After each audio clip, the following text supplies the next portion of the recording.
Good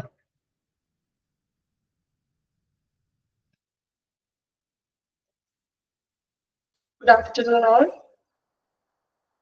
Good afternoon. Good afternoon, ma'am. Good afternoon, ma'am. Good afternoon, ma'am. Good afternoon, ma'am.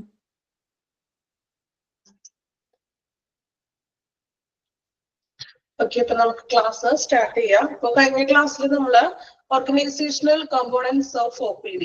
OPD-യിലെ organisational components 4 components ആണ് നമ്മൾ നോക്കിയത്. Medical staff, nursing staff, subsidiary staff, then clerical staff. അവിടെ വരെയാണ് നമ്മൾ കഴിഞ്ഞ ക്ലാസ്സിൽ നിർത്തിയത്. ഓക്കെ, അവിടെ വരെ അല്ലേ? ഓർമ്മയുണ്ടോ?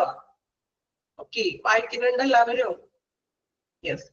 Then next one നമ്മൾ നോക്കുന്നത് problems at OPD. നമ്മൾ OPD എന്താണെന്നും OPD-യിലെ കുറെ ഫീച്ചേഴ്സ് ഒക്കെ പഠിച്ചു. ലൊക്കേഷൻ എവിടെയാണ് എന്നിങ്ങനെയുള്ള കുറെ കാര്യങ്ങളൊക്കെ നമ്മൾ പഠിച്ചു. Then ഈ OPD ഏരിയയിൽ വരുന്ന പ്രോബ്ലംസ്, പ്രശ്നങ്ങൾ എന്തൊക്കെയാണെന്ന് ഒരു ഹോസ്പിറ്റലിലെ OPD-യില് ഉണ്ടാവുന്ന പ്രശ്നങ്ങൾ ഏതൊക്കെയാണെന്നാണ് നമ്മൾ ഇന്ന് നോക്കാൻ പോകുന്നത്. അപ്പൊ ഈ പ്രോബ്ലംസിന് നമ്മൾ രണ്ടായിട്ട് തരംതിരിച്ചിരിക്കുകയാണ്. ജനറൽ പ്രോബ്ലംസ് എന്നും അതുപോലെ തന്നെ സ്പെസിഫിക് പ്രോബ്ലംസ്. ജനറൽ പ്രോബ്ലംസ് എന്ന് പറയുമ്പോൾ അറിയാലോ, കോമൺ ആയിട്ട് വരുന്നത്, എല്ലാ തരത്തിലും വരുന്ന കോമൺ ആയിട്ട് വരുന്ന പ്രശ്നങ്ങള്. ദെൻ സ്പെസിഫിക് എന്ന് പറയുമ്പോൾ കുറച്ച് സ്പെസിഫിക് ആയിട്ടുള്ള കാര്യങ്ങളെ മാത്രം മുൻനിർത്തിയിട്ടുള്ള പ്രശ്നങ്ങൾ. ഓക്കെ, അപ്പൊ നമുക്ക് ഫസ്റ്റ് വൺ നോക്കാം, ജനറൽ പ്രോബ്ലംസ്. അപ്പൊ ജനറൽ പ്രോബ്ലംസ് ഏറെയൊക്കെ നിങ്ങൾക്ക് മനസ്സിലായി പെട്ടെന്ന് ചെയ്യാൻ പറ്റും. കാരണം നമ്മള് സ്ക്രീൻ കാണുന്നില്ല. എന്നെ കാണുന്നില്ല എന്നാണോ ഉദ്ദേശിച്ചത്? അങ്ങനെയാണോ? സ്ക്രീൻ കാണുന്നില്ല? എല്ലാവർക്കും കാണാമോ ക്ലാസ് സ്ക്രീൻ? എന്നെ കാണുന്നുണ്ടോ നിങ്ങള്? എന്നെ കാണുന്നില്ല. ഓക്കെ, ബാക്കി എല്ലാവർക്കും കാണുന്നുണ്ട്. കുറച്ച് പേർക്ക് കാണുന്നുണ്ട്. റേഞ്ചിന്റെ പ്രോബ്ലം ആണോ? ഒന്നുകൂടി ഒന്ന് ലീവ് ചെയ്തിട്ട് ഒന്ന് റീജോയിൻ ചെയ്ത് നോക്കൂ. ഓക്കെ, പഴയൊക്കെയല്ലേ, അപ്പൊ റേഞ്ചിന്റെ എന്തെങ്കിലും പ്രോബ്ലംസ് ഒക്കെ ഉണ്ടാകും. എല്ലാവർക്കും ഒരുപോലെ ആണെങ്കിൽ നമ്മുടെ ഡിഗ്രിയിൽ എന്തെങ്കിലും ഇഷ്യൂ ആയിരിക്കും. ഓക്കെ, ഒന്ന് റീജോയിൻ ചെയ്യട്ടോ. ഓക്കെ ആണ്? Okay okay. Then general problems നോക്കാം. അപ്പോ ജനറൽ പ്രോബ്ലംസ് നമ്മൾ ഓരോ വായിക്കുമ്പോൾ നമ്മൾ ഹോസ്പിറ്റലിൽ പോകുമ്പോൾ നമുക്ക് സർവ്വസാധാരണമായിട്ടും അനുഭവപ്പെടുന്ന പ്രശ്നങ്ങൾ തന്നെയാണ് കേട്ടോ. നോക്കാം. ഫസ്റ്റ് ജനറൽ പ്രോബ്ലം എന്ന് പറഞ്ഞിട്ടുണ്ടെങ്കിൽ insufficient number of doctors. Okay അല്ലെ? ഇൻസഫിഷ്യന്റ് നമ്പർ ഓഫ് ഡോക്ടേഴ്സ് ഇത് പലപ്പോഴും നമ്മൾ ഹോസ്പിറ്റലിൽ പോകുമ്പോൾ, എസ്പെഷ്യലി പറയുകയാണെങ്കിൽ ഗവൺമെന്റ് ഹോസ്പിറ്റലിലൊക്കെ പോകുകയാണെങ്കിൽ ഒരുപാട് പേഷ്യൻസ് ഉണ്ടാകും അല്ലെ? ഇപ്പൊ ഈ സമയത്തൊക്കെ ആണെങ്കിൽ പനി, എല്ലാവർക്കും പനിയും കാര്യങ്ങളൊക്കെ ആണെങ്കിൽ അപ്പൊ നമ്മള് ഒരുപാട് പേഷ്യൻസ് ഉണ്ടാവും ഹോസ്പിറ്റലിൽ ചെല്ലുമ്പോൾ. മെയിൻ ആയിട്ട് ഗവൺമെന്റ് ഹോസ്പിറ്റലിൽ ഞാൻ എക്സാമ്പിൾ പറയാനുണ്ടോ. ഗവൺമെന്റ് ഹോസ്പിറ്റലിലൊക്കെ ആണെങ്കിൽ നമ്മൾ ഒരുപാട് പേഷ്യൻസ് ഉണ്ടാവും. പക്ഷെ ചിലപ്പോൾ ഒരു ഡോക്ടർ ഉണ്ടാകും അവിടെ ഇല്ലേ? ഇത് നമ്മള് എന്താ നിങ്ങൾ അനുഭവിച്ചിട്ടുള്ള കാര്യമല്ലേ? ഒരുപാട് നേരം ക്യൂ ചിലപ്പോ ഹോസ്പിറ്റലിന് പുറത്തേക്ക് വരെ നീണ്ടു വരും ഇല്ലേ? അപ്പൊ അത്രയും ക്യൂവിൽ നിന്നിട്ട് വേണം നമ്മൾ എന്ത് ചെയ്യാൻ? ആ ഡോക്ടറെ കാണണമെങ്കിൽ നമ്മള് അത്രയും നേരം ക്യൂ നിൽക്കേണ്ടി വരും. ചിലപ്പോൾ നമ്മളുടെ അവസ്ഥ അങ്ങനെ എന്താ പറയാ, പനിയൊക്കെയാണെങ്കിൽ അറിയാലോ, ഭയങ്കര ശാരീരികമായിട്ട് ബുദ്ധിമുട്ടൊക്കെ ഉള്ള പേഷ്യൻസ് ഒക്കെ ആയിരിക്കും. സോ ഈ ഒരു ഡോക്ടർ ആയിരിക്കും, അതായത് ഡോക്ടേഴ്സിന്റെ എണ്ണത്തിൽ വളരെ കുറവായിരിക്കും. Then നമുക്ക് വായിക്കാം insufficient number of doctors. അല്ലെ? ഫസ്റ്റത്തെ ഒരു പ്രോബ്ലം ആണ് insufficient number of doctors. It is found that there are a large number of patients waiting in front of the doctor's room. This is mainly due to insufficient number of doctors to serve as compared to the number of patients who arrive at the clinic. അതായത് ഡോക്ടേഴ്സിന്റെ റൂമിന്റെ ഫ്രണ്ടില് ഒരു നീണ്ട ഒരു നിര തന്നെ ആയിരിക്കും, queue ആയിരിക്കും. എന്തുകൊണ്ടാണ്? Mainly due to insufficient number of doctors. അവിടെ ഹോസ്പിറ്റലിലേക്ക് വരുന്ന കണ്ടോ, number of patients who arrive at the clinic, ആ ഹോസ്പിറ്റലിലേക്ക് വരുന്ന പേഷ്യൻസിന്റെ എണ്ണത്തിനനുസരിച്ചിട്ടുള്ള ഡോക്ടേഴ്സ് ആ ഹോസ്പിറ്റലിൽ ഇല്ല. അതിനാൽ എന്താണ്? ഡോക്ടേഴ്സിന്റെ റൂമിന് പുറത്തായിട്ട് ഒരുപാട് നീണ്ട ക്യൂ തന്നെ ആയിരിക്കും. നമുക്ക് പലപ്പോഴും അനുഭവപ്പെടാറുണ്ട്. ഈ അനുഭവപ്പെട്ടിട്ടുണ്ടോ ഹോസ്പിറ്റലിൽ ചെല്ലുമ്പോൾ? എടുത്തു പറയുകയാണെങ്കിൽ ഗവൺമെന്റ് ഹോസ്പിറ്റലുകളിൽ അല്ലേ ഇങ്ങനെ കൂടുതൽ. പ്രൈവറ്റിലേക്ക് തോന്നുന്ന കുറച്ചുകൂടി ഡോക്ടേഴ്സ് ഒക്കെ ഉണ്ടാകും, ആവശ്യത്തിന് ഡോക്ടേഴ്സ് ഒക്കെ ഉണ്ടാവും. പക്ഷെ ഒരു ഗവൺമെന്റിലൊക്കെ ആണെങ്കിൽ നമ്മൾ പോകുമ്പോൾ എപ്പോഴും 1-2 ഡോക്ടേഴ്സ് ഒക്കെ ഉണ്ടാവുള്ളൂ. സോ ഈ വന്നിരിക്കുന്ന എല്ലാ പേഷ്യൻസിന്റെയും ആ ഒരു 1-2 ഡോക്ടേഴ്സ് തന്നെ വേണം നോക്കാനായിട്ട്. ഓക്കെ, അപ്പോ ഫസ്റ്റത്തെ പ്രോബ്ലം ക്ലിയർ ആണല്ലോ, insufficient number of doctors. Okay, അതൊന്ന് അണ്ടർലൈൻ ചെയ്തേ കേട്ടോ. ഇൻസഫിഷ്യന്റ് നമ്പർ ഓഫ് ഡോക്ടേഴ്സ് അത് മാത്രം ഒന്ന് അണ്ടർലൈൻ ചെയ്യാം, പോയിന്റ് ആണ്. ഇതിനുള്ളിലുള്ള കാര്യം നമ്മൾ പഠിച്ചു അല്ലെ? അപ്പൊ ഇൻസഫിഷ്യന്റ് അത് മാത്രം ഒന്ന് അണ്ടർലൈൻ ചെയ്തേ കേട്ടോ.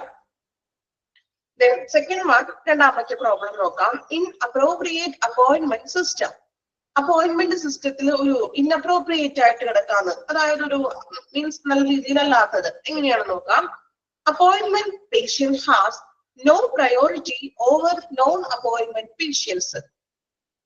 അപ്പോയിന്റ്മെന്റ് പേഷ്യൻസ് നമ്മൾ ഹോസ്പിറ്റലിൽ ഡോക്ടറെ കാണാനായിട്ട് ചിലപ്പോൾ നമ്മൾ നേരത്തെ ബുക്ക് ചെയ്യാറുണ്ട്. Book ചെയ്യാറില്ലേ?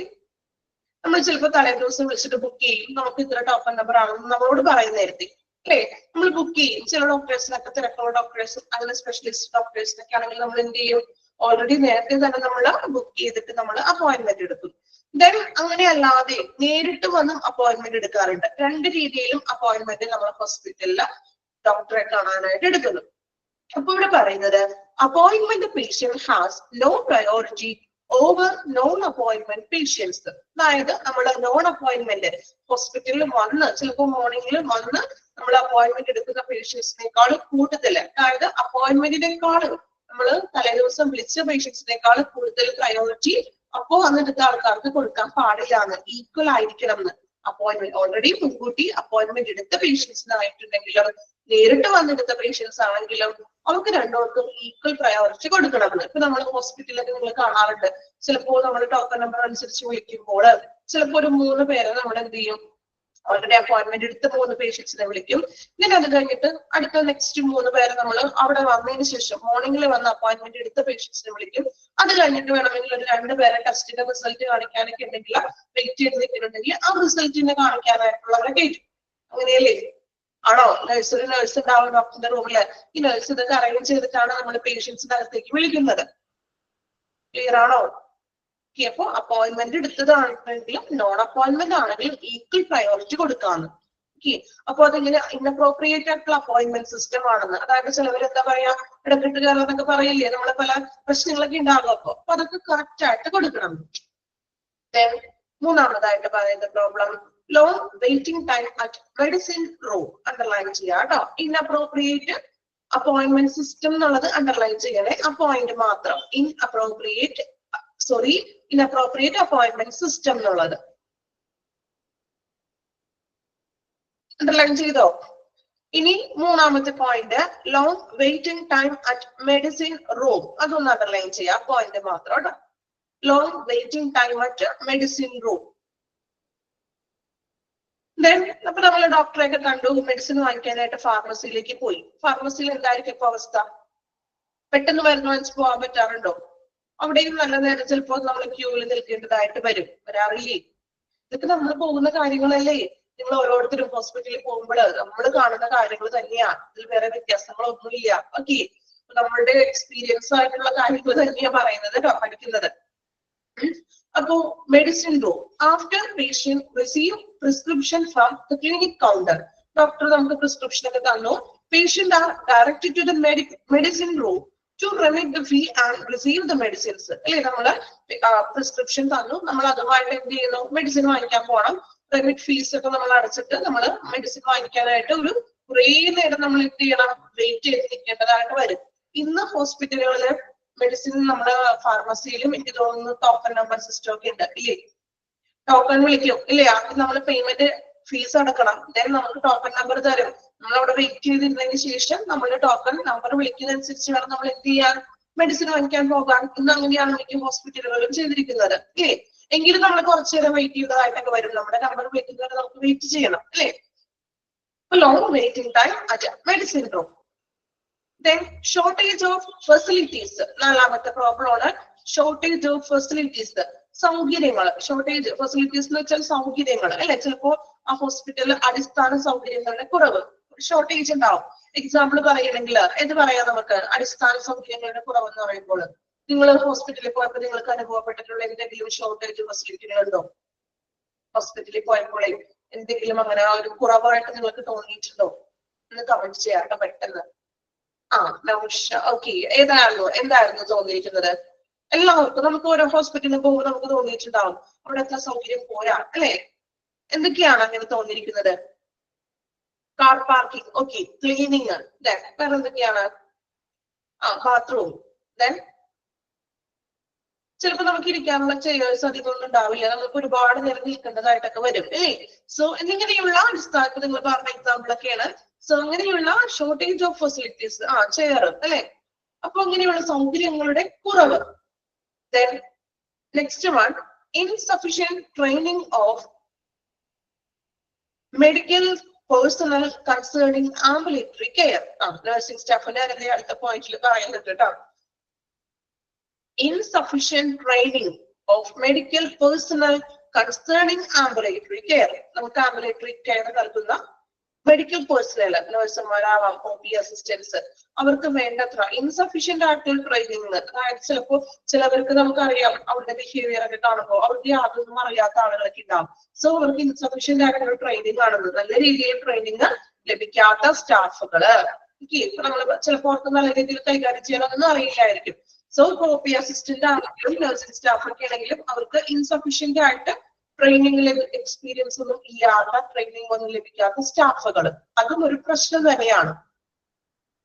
Then sixth one, fragmentation of care, poor communication and inadequate understanding of their demands. Fragmentation of care. എന്താ fragmentation എന്ന് പറഞ്ഞിട്ടുണ്ടെങ്കിലോ, ഫ്രാഗ്മെന്റേഷൻ ഓഫ് കെയർ, അതായത് പരിശീലനത്തിന്റെ ഒരു വിഘടനം. അതായത് നമുക്കൊരു പ്രോപ്പർ ആയിട്ടുള്ള ഒരു കെയർ ലഭിക്കാതെ വരികയാണ്. ഇപ്പൊ നമ്മള് ചില ഹോസ്പിറ്റലിൽ പോയപ്പോൾ നിങ്ങൾക്ക് അനുഭവപ്പെട്ടിട്ടുണ്ടാവും. ഇപ്പൊ നേരത്തെ പറഞ്ഞതുപോലെ ചിലപ്പോൾ ബിഹേവിയറിൽ നമുക്ക് അത്ര എന്താ പറയാ ഒരു സാറ്റിസ്ഫൈഡ് ആയിരിക്കില്ല. അവരുടെ പരിചരണത്തില് അവർ നമ്മളെ പരിചരിക്കുന്ന അവരുടെ കെയറിംഗില് ഒരു മീൻസ് നമുക്കൊരു സാറ്റിസ്ഫൈഡ് ആകാത്തൊരു ബുദ്ധിമുട്ട് അല്ലെ. അതായത് ഒരു ഫ്രാഗ്മെന്റേഷൻ, വിഘടനങ്ങൾ, ശരിയായ രീതിയിലുള്ള ഒരു കെയറിംഗ് ലഭിക്കാതെ വരിക. പുവർ കമ്മ്യൂണിക്കേഷൻ, സത്യം. അർച്ചനക്ക് എക്സ്പീരിയൻസ്ഡ് ആണ് ഈ കാര്യങ്ങൾ അല്ലെ. ഞാൻ പറഞ്ഞത് എല്ലാവർക്കും, നമ്മളെല്ലാവരും ഹോസ്പിറ്റലിൽ പോകുന്നവരാണ് അല്ലെ. അപ്പൊ ഈ പറയുന്ന കാര്യങ്ങളൊക്കെ നമുക്കവിടെ അനുഭവപ്പെട്ടിട്ടുണ്ടാണ്. ഓക്കെ, അപ്പൊ ഫ്രാഗ്മെന്റേഷൻ ഓഫ് കെയർ, ശരിയായിട്ടുള്ള രീതിയിൽ കെയർ ലഭിക്കാതെ വരിക. പുവർ കമ്മ്യൂണിക്കേഷൻ ആൻഡ് ഒരു ശരിയായിട്ടുള്ള ഒരു ആശയവിനിമയം ഇല്ലാതെ, അതായത് നമ്മളോട് നല്ല രീതിയിൽ അവർ ബിഹേവ് ചെയ്യാത്തത്. Then inadequate understanding of their demands. Inadequate understanding of their demands അല്ലേ, അതായത് നമ്മുടെ ആവശ്യങ്ങളെ കുറിച്ചിട്ടുള്ള ഒരു അപര്യാപ്തതാണ്. അതായത് ഇപ്പൊ നമുക്ക് എന്തെങ്കിലും ആവശ്യങ്ങൾ ഉണ്ടെങ്കിൽ നമ്മളത് പറഞ്ഞാലും അവരത് മൈൻഡ് ചെയ്യാതെ വരിക എന്നൊക്കെ പറയില്ലേ. ഇപ്പൊ നമ്മൾ എന്തെങ്കിലും പ്രോബ്ലംസ് അവരോട് പറഞ്ഞു വിചാരിക്കാം, അവരതിൽ കാണാതെ മീൻസ് അവർ കണ്ടില്ലാന്നടിക്കാന്നൊക്കെ നമ്മൾ പറയും അല്ലെ. അതിനുള്ളൊരു പ്രോപ്പർ ആയിട്ടുള്ള ഒരു solution ചെയ്യാണ്ടിരിക്കുന്നത്. Then seventh one, an organizational structure geared to traditional preference and needs of the providers. An organizational structure geared to traditional preference. ചില ഹോസ്പിറ്റലുകൾ ഇപ്പോഴും ട്രഡീഷണൽ പ്രിഫറൻസിന് ട്രഡീഷണൽ ആയിട്ടുള്ള കാര്യങ്ങൾക്ക് തന്നെയാണ് പ്രിഫറൻസ് കൊടുക്കുന്നത്. അതൊരു പ്രശ്നമാണെന്ന്. എക്സാമ്പിൾ പറയുകയാണെങ്കിൽ ഇന്ന് നമ്മൾ പറഞ്ഞു, നിങ്ങൾ പണ്ട് കുറെ കാലങ്ങൾക്ക് മുൻപ്, കുറെ വർഷങ്ങൾക്കൊക്കെ മുൻപ്, കുറെ ഒത്തിരി അങ്ങോട്ട് പോകണ്ട എങ്കിലും ഒരു 10 year അല്ലെ, നമ്മളൊരു 10 വർഷം മുന്നേ നിങ്ങളൊന്ന് ആലോചിച്ച് നോക്കി. നമ്മൾ ഹോസ്പിറ്റലിൽ പോകുമ്പോൾ എങ്ങനെയാണ് നമ്മുടെ നമ്പർ പറയും അവിടെ. ഈ നമ്പർ പറയുമ്പോൾ നമുക്ക് ഓരോരുത്തർക്കും ഓരോ പേഷ്യൻസിനും ഓരോ ഫയൽ ഉണ്ട്. ഒരു ബ്രൗൺ കളറിലാകുമ്പോഴൊക്കെ കിട്ടിയിട്ടുള്ള ഒരു ഫയല്. ആ ഫയൽ അവരിങ്ങനെ എന്താ മെഡിക്കൽ റെക്കോർഡ് വിളിച്ച് അയച്ചു വെച്ചിട്ടുണ്ടാകും അല്ലെ. അപ്പൊ നമ്മള് ടോക്കൺ നമ്മുടെ ഇന്നത്തെ കാര്യം അല്ലെ, ഫസ്റ്റത്തെ കാര്യം ട്രഡീഷണൽ ആയിട്ടുള്ള കാര്യമാണ് പറയുന്നത്. ഒരു 10 year ബാക്ക് നോക്കാം. അപ്പൊ നമ്മൾ അവിടെ പോയിട്ട് രജിസ്ട്രേഷൻ അവിടെ പോയിട്ട് നമ്മുടെ നമ്പർ പറയുമ്പോൾ എന്താണ്, അവരെ ഫയലാണ് എടുക്കുന്നത്. ആ ഫയൽ എടുത്തിട്ടാണ് നമ്മൾ ഡോക്ടറെ കാണാനായിട്ട് റൂമിൽ ഇരിക്കുമ്പോൾ ഈ ഫയലാണ് ഡോക്ടറിന്റെ മുമ്പിൽ വെക്കുന്നത്. ആണോ? കണ്ടിട്ടുണ്ട്? എത്ര പേർക്ക് ഓർമ്മയുണ്ട് ഫയല്? ഒരു ഫയലിംഗ് സിസ്റ്റം ആയിരുന്നു അല്ലെ, കുറേ വർഷങ്ങൾക്ക് മുൻപ് വരെ. സോ ഡോക്ടർ എന്ത് ചെയ്യും, ആ ഫയലിൽ ഇങ്ങനെ നൂല് കെട്ടി വെച്ചിട്ടുണ്ടാകും. നമ്മൾ ഓരോ ദിവസം നമ്മൾ മീൻസ് പേപ്പറിലാണ് നോട്ട് ചെയ്തതൊക്കെ അല്ലെ. പക്ഷെ ഇന്ന് അതില് കുറെ വ്യത്യാസങ്ങൾ വന്നിട്ടുണ്ട്. ഇന്ന് അങ്ങനെ ഫയലിംഗ് സിസ്റ്റം ഉണ്ടോ? ഇന്നെല്ലാം കമ്പ്യൂട്ടർ ബേസ്ഡ് ആണ്. ഒരു ഫയലിംഗ് സിസ്റ്റം കാര്യങ്ങളൊന്നുമില്ല. പേഷ്യൻസിന്റെ ഡീറ്റെയിൽ എല്ലാം പേഷ്യൻസിന്റെ നമ്പർ അടിക്കുമ്പോൾ നമ്മുടെ സിസ്റ്റത്തിൽ വന്നു കഴിഞ്ഞു. എല്ലാ കാര്യങ്ങളും നമ്മൾ അപ്ഡേറ്റ് ചെയ്യുന്നുണ്ട്. സോ ഇവിടെ പറയുന്ന ഒരു പ്രോബ്ലം ആയിട്ട് പറയുന്നത് organisational structure gear to traditional preference. ഇന്നും ചില ഹോസ്പിറ്റലുകളിൽ ഈ ട്രഡീഷണൽ പ്രിഫറൻസിന് പ്രാധാന്യം കൊടുക്കുന്നുണ്ടെന്ന്. അതായത് ഇപ്പോഴും ഈ ഫയലിംഗ് സിസ്റ്റം തന്നെ തുടർന്ന് ചില ഹോസ്പിറ്റലിൽ ഇപ്പോഴും ഉണ്ട് അല്ലെ. സോ ഇന്നും ആ ഒരു ട്രഡീഷണൽ സിസ്റ്റത്തിൽ നിന്നും അതിനൊരു എന്താ പറയാ പ്രിഫറൻസ് കൊടുക്കുന്നുണ്ടെന്ന്. ഗവൺമെന്റ് ഹോസ്പിറ്റൽ, ഹോസ്പിറ്റലിന്റെ പേര് വരെ ഇട്ടിട്ടുണ്ട് കേട്ടോ എക്സാമ്പിൾ ആയിട്ട്. ഓക്കെ, അപ്പോ ഇന്നും അങ്ങനെ ചില ഹോസ്പിറ്റലുകളിൽ ആ ട്രഡീഷണൽ സിസ്റ്റം തന്നെ കൈകാര്യം ചെയ്യുന്നുണ്ട്. അതൊരു പ്രോബ്ലം ആയിട്ട് പറഞ്ഞിരിക്കുകയാണ്. പ്രോബ്ലം മീൻസ് നമുക്ക് അറിയാലോ, കമ്പ്യൂട്ടറൈസ്ഡ് ആകുമ്പോൾ നമുക്ക് ഈ അഡ്വാൻറ്റേജ് കൂടുതലായിട്ട് എന്താ പറയാ, അഡ്വാൻറ്റേജസ് ഉണ്ടോ? ഈ കമ്പ്യൂട്ടർ സിസ്റ്റം കൊണ്ടുവന്നിട്ട് അഡ്വാൻറ്റേജസ് ഉണ്ടോ? എന്തൊക്കെയാണ് അഡ്വാൻറ്റേജസ് വരുന്നത്? പെട്ടെന്ന് കുറെ കാര്യങ്ങൾ സ്പീഡപ്പ് ആയി, അല്ലെങ്കിൽ ഒരു പെട്ടെന്ന് നല്ലൊരു ചീട്ട് എടുക്കാനും മറ്റും നമുക്ക് അത്ര സമയം വേണ്ട. സിസ്റ്റത്തിൽ എല്ലാ കാര്യങ്ങളും അപ്ഡേറ്റഡ് ആണ്. ടെസ്റ്റ് റിസൾട്ട് ആയിക്കൊള്ളട്ടെ, മറ്റെന്ത് കാര്യങ്ങളും നമുക്ക് പെട്ടെന്ന് തന്നെ എന്താണ്, ഡോക്ടർക്ക് വിത്തിൻ ഡോക്ടറുടെ റൂമിൽ തന്നെ നമുക്ക് നഷ്ടപ്പെടില്ല ഒന്നാമത്തെ കാര്യം അല്ലെ. അപ്പൊ അങ്ങനെയുള്ള കാര്യങ്ങൾക്കൊക്കെ നമുക്ക് അഡ്വാൻറ്റേജസ് ആണ് കൂടുതൽ. അപ്പൊ അതുകൊണ്ടാണ് നമ്മൾ ഈ ട്രഡീഷണൽ സിസ്റ്റം പ്രിഫർ ചെയ്യുന്നതിന് ഒരു പ്രോബ്ലം ആയിട്ട് കാണുന്നത്. ക്ലിയർ ആണോ? ഓക്കെ. അല്ലെങ്കിൽ നിങ്ങൾ വിചാരിക്കുമല്ലോ അതൊരു പ്രോബ്ലം ആണോ അല്ലെ? പ്രോബ്ലം ആണോ എന്ന് പലരും ചിന്തിച്ചു കാണും. ചിന്തിച്ചിട്ടില്ലേ? ചിന്തിച്ചോ? ഒന്ന് രണ്ടുപേരെങ്കിലും വിചാരിച്ചു കാണും അതൊരു പ്രോബ്ലത്തിൽ എങ്ങനെയാ വരിക എന്ന്. അതുകൊണ്ടാണ് ഞാൻ എടുത്തു പറഞ്ഞത് കേട്ടോ. ദെൻ ചിന്തിച്ചു. യെസ്. ദെൻ ലാസ്റ്റ് വൺ നോക്കാം. Resistance to change. Resistance to change. Resist ചെയ്യാന്ന് വെച്ചിട്ടുണ്ടെങ്കിൽ എന്താ മീനിങ്? റെസിസ്റ്റ് ചെയ്യുക, പ്രതിരോധിക്കുക, തടയുക എന്നൊക്കെ അർത്ഥമുണ്ട് അല്ലെ. റെസിസ്റ്റൻസ് ടു ചേഞ്ച് ഇവിടെ പറയുന്നത് അതിന്റെ മുന്നത്തെ പോയിന്റ് ഉണ്ടല്ലോ, അതിന്റെ കണ്ടിന്യൂഷൻ ആണ്. നമ്മൾ പറഞ്ഞു ട്രഡീഷണൽ പ്രിഫറൻസ് കൊടുക്കുന്ന ഹോസ്പിറ്റലുകൾ ഉണ്ട്.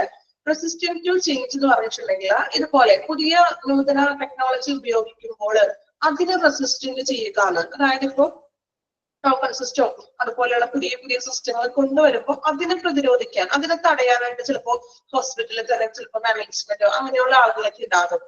ഓക്കെ. അപ്പൊ അതൊരു പ്രശ്നമാണ്. അതായത് പുതിയ പുതിയ കാര്യങ്ങൾ കൊണ്ടുവരുമ്പോൾ അതിനെ തടയുക എന്നുള്ളത് ഒരു പ്രോബ്ലം ആണ് അല്ലെ.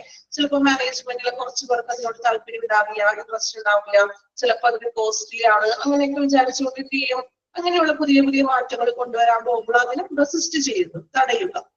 ഓക്കെ. അപ്പോ ജനറൽ പ്രോബ്ലംസ് ആണ് നമ്മൾ പറഞ്ഞത്. OPD-യിലെ ഒരു പ്രാവശ്യം കൂടി ഞാൻ വായിക്കാം, ശ്രദ്ധിച്ചിരിക്കാട്ടോ. വായിക്കുമ്പോൾ നിങ്ങളും അത് അർത്ഥം മനസ്സിലാക്കി പോണേ. അർത്ഥം മനസ്സിലാക്കി പഠിച്ചാല് വളരെ സിമ്പിൾ ആയിട്ടുള്ള കാര്യമാണ്. ഓക്കെ. ഒരു പ്രാവശ്യം കൂടി നോക്കാം. General problems. ഫസ്റ്റ് വൺ പറഞ്ഞത് ഇൻസഫിഷ്യന്റ് നമ്പർ ഓഫ് ഡോക്ടേഴ്സ്. ഇല്ലേ, നമ്മൾ പറഞ്ഞു പേഷ്യൻസിന്റെ എണ്ണത്തിലധികം ആവശ്യമുള്ള ഡോക്ടേഴ്സിന്റെ കുറവ്. Then inappropriate appointment system. ശരിയായിട്ടുള്ള രീതിയിൽ അപ്പോയിന്റ്മെന്റ് സിസ്റ്റം. അതായത് അപ്പോയിന്റ്മെന്റ് നേരത്തെ എടുത്ത പേഷ്യൻസിനും ഓൾറെഡി മോർണിംഗിൽ വന്നെടുക്കുന്ന പേഷ്യൻസിനും ഈക്വൽ ആയിട്ടുള്ള ഇമ്പോർട്ടൻസ് കൊടുക്കുക. Then long waiting time at medicine room. Underline ചെയ്യാൻ ഞാൻ പറഞ്ഞത് ആ മെയിൻ പോയിന്റുകൾ ഉണ്ടല്ലോ. ഇൻസഫിഷ്യന്റ് നമ്പർ ഓഫ് ഡോക്ടേഴ്സ്, അത്രയും ഒന്ന് അണ്ടർലൈൻ ചെയ്യാം. ഉള്ളിലുള്ള കാര്യം നമുക്കറിയാലോ, മെയിൻ പോയിന്റുകളാണ് അത്. അടുത്തതില് ഇൻഅപ്രോപ്രിയേറ്റ് അപ്പോയിന്റ്മെന്റ് സിസ്റ്റം, അതൊന്ന് അണ്ടർലൈൻ ചെയ്യാം. കണ്ടോ, രണ്ട് ഇതിട്ടുണ്ടോ, കണ്ടോ പോയിന്റ്സ്. മൂന്നാമതായിട്ട് പറഞ്ഞത് long waiting time at medicine room. Medicine റൂമിന്റെ മുന്നിൽ നമ്മള് പ്രിസ്ക്രിപ്ഷൻ ഒക്കെ ആയിട്ട് ബില്ലൊക്കെ പേയ്മെന്റ് ചെയ്തിട്ട് മെഡിസിൻ വാങ്ങിക്കാനായിട്ട് ഒരുപാട് നേരം നമ്മൾ കാത്തിരിക്കേണ്ടതായിട്ട് വരുന്നു. ഷോർട്ടേജ് ഫെസിലിറ്റി, അത് അങ്ങനെ തന്നെ അണ്ടർലൈൻ ചെയ്യണം കേട്ടോ. Then insufficient training of medical personnel concerning ambulatory care. അടുത്ത പോയിന്റ്സ് അതുപോലെ തന്നെ അണ്ടർലൈൻ ചെയ്ത് വെക്കണം കേട്ടോ. Fragmentation of care. Ambulatory meaning നമ്മൾ OPD-യില്, അതായത് അഡ്മിറ്റ് ചെയ്യാതെയുള്ള കെയറുള്ളത് നമ്മൾ കൊടുക്കുമല്ലോ. ഇപ്പോ ഒരു ഇഞ്ചക്ഷൻ ആകാം, അല്ലെങ്കിൽ നമ്മള് ഇപ്പോ എന്താ പറയാ ഡ്രിപ്പൊക്കെ ഇട്ട് കിടക്കുക, അഡ്മിറ്റ് ആക്കാത്ത രീതിയിലുള്ള പരിചരണങ്ങൾ. OPD ബേസിസ് നമ്മൾ ഫസ്റ്റില് പറഞ്ഞായിരുന്നല്ലോ, ambulatory. Okay. Then organisational structure geared. ട്രഡീഷണലിൽ നമ്മൾ എന്താണ് പ്രിഫറൻസ് കൊടുക്കുന്നത്. Then റെസിസ്റ്റൻസ് ടു ചേഞ്ച്, പുതിയ മാറ്റങ്ങൾ വരുമ്പോൾ അതിനെ റെസിസ്റ്റന്റ് ചെയ്യുക. ഇത്രയുമാണ് ജനറൽ പ്രോബ്ലംസ് എന്ന് പറയുന്നത്. ക്ലിയർ ആണോ എല്ലാവർക്കും? എല്ലാ പോയിന്റ്സും ക്ലിയർ ആയോ? ഓക്കെ. Then ഇനി ഒന്ന് വായിച്ചു നോക്കിയേ. ഓരോ പോയിന്റ്സ് മനസ്സിലാക്കി വായിക്കണം കേട്ടോ. മനസ്സിലാക്കുമ്പോൾ നമ്മൾ അത് പഠിച്ചു പോകും അതിന്റെ ഒപ്പം.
സെവൻത് പോയിന്റ് പറയുന്നത് പരമ്പരാഗതമായിട്ടുള്ളത് ഇപ്പോഴും നമ്മൾ അതായത് ഫയലിംഗ് സിസ്റ്റം ഒക്കെ ഇപ്പോഴും ചില ഹോസ്പിറ്റലുകളിൽ പ്രിഫറൻസ് കൊടുക്കുന്നുണ്ട്. അതൊരു പ്രോബ്ലം ആയിട്ട് പറയുകയാണെങ്കിൽ നമ്മൾ പറഞ്ഞു അത് കമ്പ്യൂട്ടറൈസ്ഡ് ആക്കിയിട്ടുണ്ടെങ്കിൽ നമുക്ക് കുറച്ചും കൂടി സ്പീഡിൽ കാര്യങ്ങളൊക്കെ ചെയ്യാൻ പറ്റും, അല്ലെങ്കിൽ ഫയൽ നഷ്ടപ്പെടുകയോ അങ്ങനെയുള്ള പ്രശ്നങ്ങളൊന്നും ഉണ്ടാവുന്നില്ല. ഓക്കെ, പ്രോബ്ലം ആയിട്ട് പറയുന്നത് ഇപ്പോഴും ചില ഹോസ്പിറ്റലുകളിൽ ഫയലിംഗ് സിസ്റ്റത്തിന് പ്രിഫറൻസ് കൊടുക്കുന്നുണ്ട്. അതിന്റെ അടുത്ത പോയിന്റ് പറയുന്നത് റെസിസ്റ്റൻസ് ടു ചേഞ്ച്, അതായത് പുതിയ കമ്പ്യൂട്ടറൈസ്ഡ് ആയിട്ടുള്ള മാറ്റങ്ങൾ വരുത്തുമ്പോൾ അവിടെയും ചിലപ്പോൾ ഹോസ്പിറ്റലിലെ മാനേജ്മെന്റ് വരെ അതിലൊരു എന്താ പറയാ തടയുക, റെസിസ്റ്റൻസ് ചെയ്യുക, അതൊക്കെ കോസ്റ്റ്ലി ആകും എന്നുള്ള രീതിയിലൊക്കെ അതിന് നമ്മൾ തടയുക എന്നുള്ളൊരർത്ഥം. ക്ലിയർ? ഓക്കെ, ക്ലിയർ ആയി. ഓക്കെ,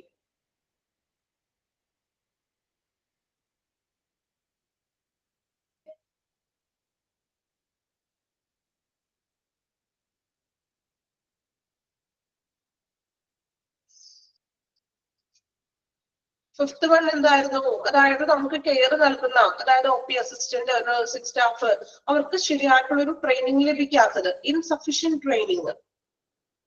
ദെൻ സിക്സ്ത് വൺ പറഞ്ഞത് കെയറിലുള്ള നമുക്ക് തരുന്ന പരിചരണത്തിൽ ഒരു തൃപ്തിയില്ലായ്മ, നമുക്കൊരു നല്ല രീതിയിലുള്ള ഒരു പരിചരണമാണ്.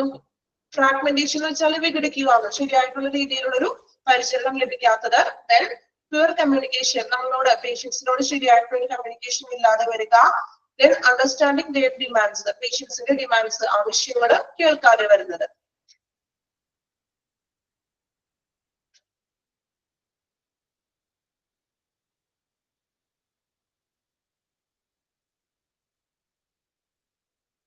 കംപ്ലീറ്റ് ചെയ്തോ? വായിച്ചു എല്ലാവരും?